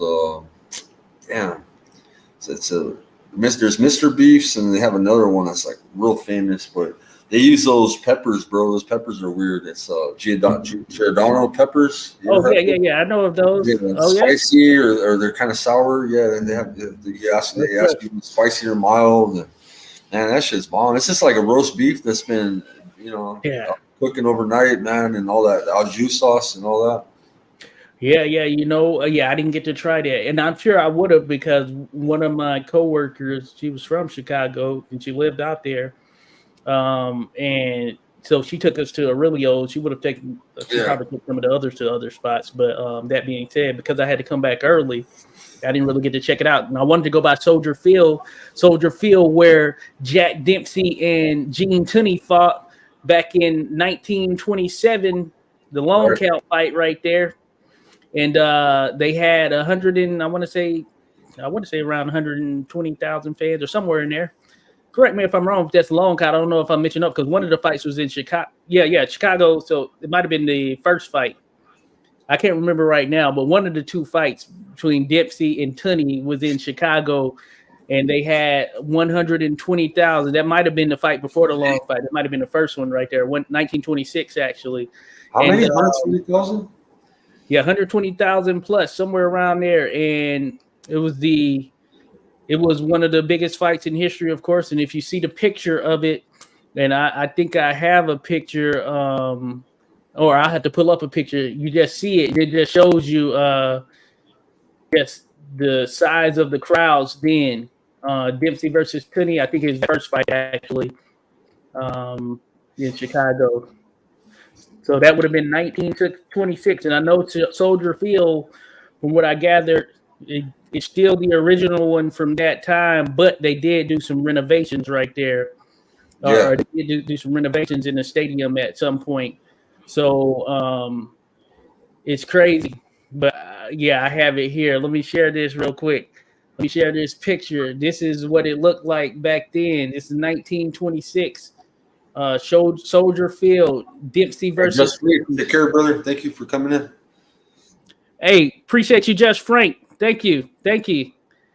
I just wanted to show this one little.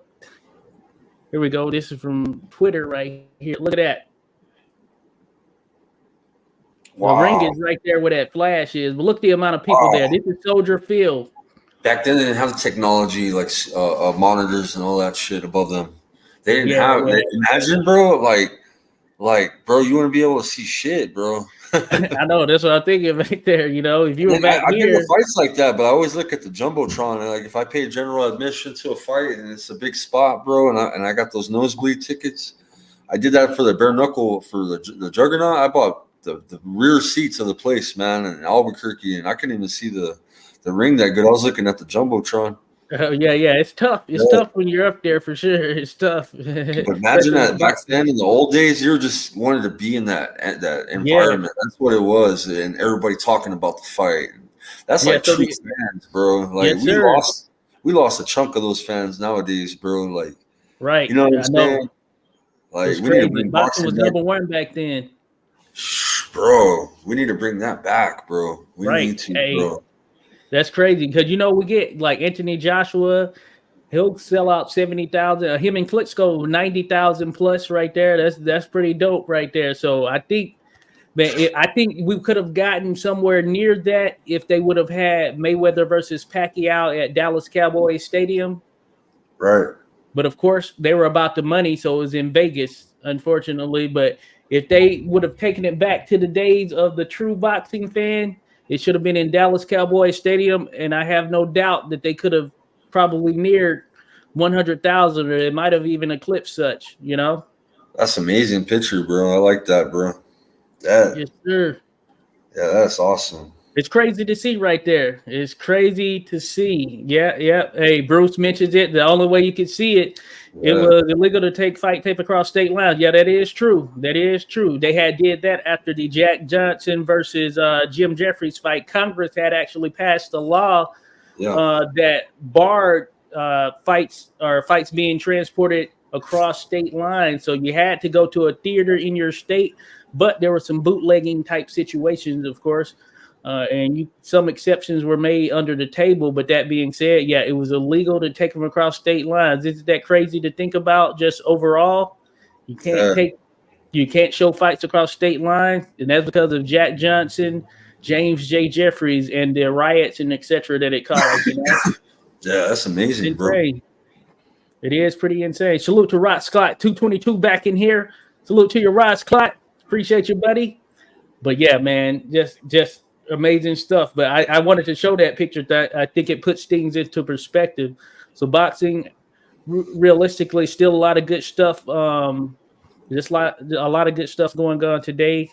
Certainly, it's not where it was as far as in the past. Heck, even in more modern times, you think about it, Brutal in Manila, Rumble in the Jungle, and just think about some of the other stuff. But if they do it right, you can really bring people out and I think that Mayweather Pacquiao could have done somewhere near 100,000 in Cowboy Stadium because you take into account things like Canelo versus Liam Smith. That was in Cowboy Stadium, and he did like around 52,000 plus, and that was against a British fighter who many people don't know. And you just think about things of that nature. So certainly Canelo versus Pacquiao, or not Canelo, but Mayweather versus Pacquiao, it could have done major numbers as far as attendance records there at Cowboy Stadium, which I think would have been the perfect spot for that particular time. Yeah. Bruce says, just like streaming today, we always win. Yes, sir. Me and Bruce been on some top secret missions lately. We got a mission plan.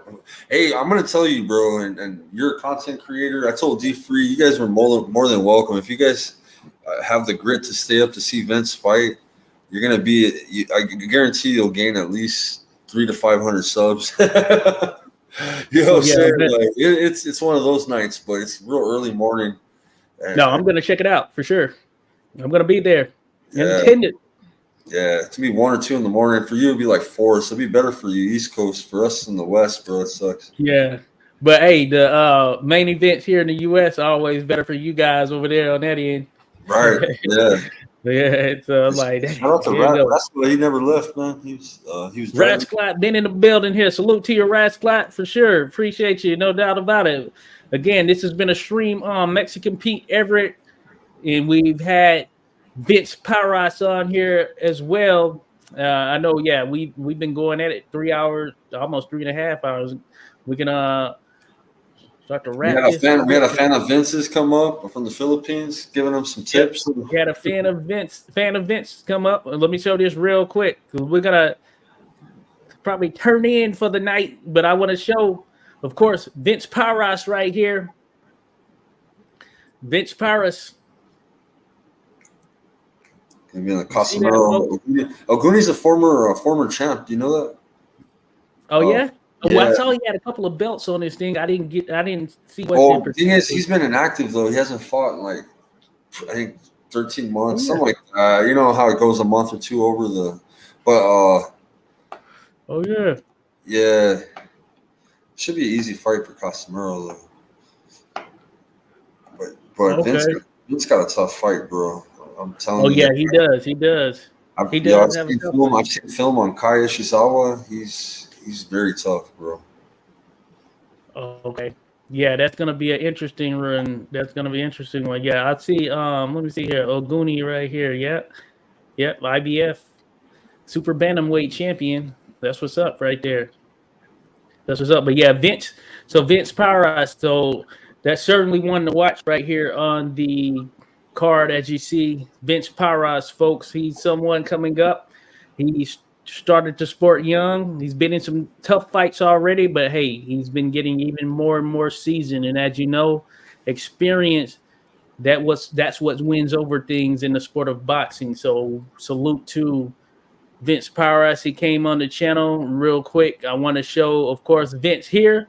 In case you didn't know, this is how Vince gets down, baby. In case you didn't know. He's Casanova, bro. There? He steals the ring card girl, man, and he went viral for that in the Philippines. Everybody knows he's a household name in the Philippines for that.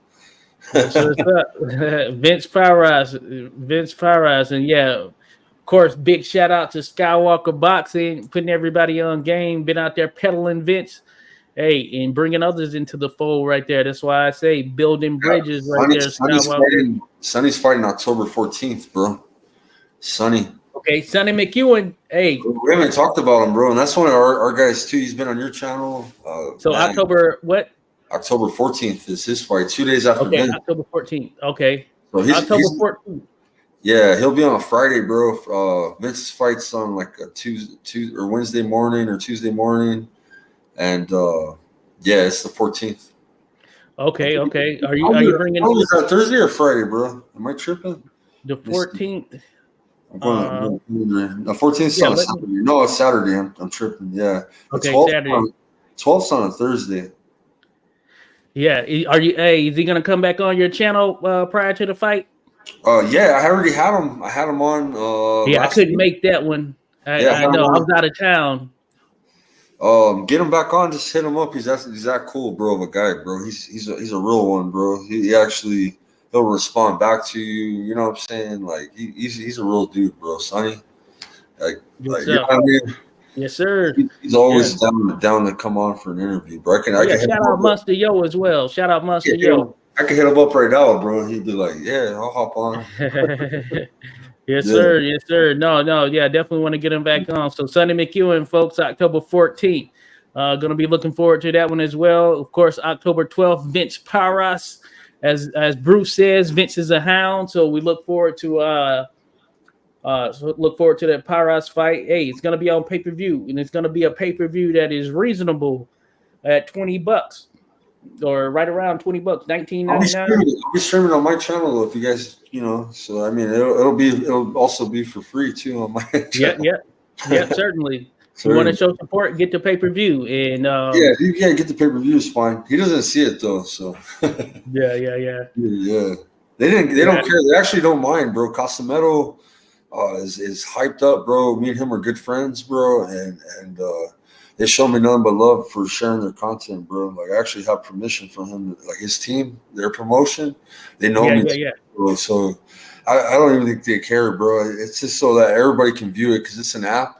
and there's a lot of Filipinos that are like, you know, in different places. Of course, they want to watch it on TV. You don't want to watch it on my channel. You want to watch it on TV. Nice, you know what I mean? You're gonna enjoy it. You know what I'm saying? You want to, but if you're on the go, you need to keep up with it.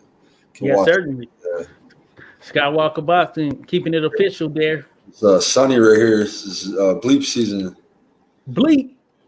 Sonny Bleep McEwen, folks. Yeah, I like his videographer, bro. They do a good job, man. Yeah, they do. They do. That is some good stuff right there. That is some good stuff. It's on the beach. Yeah, October 14th. October 14th. Commerce, California, Commerce Casino. Okay, cool.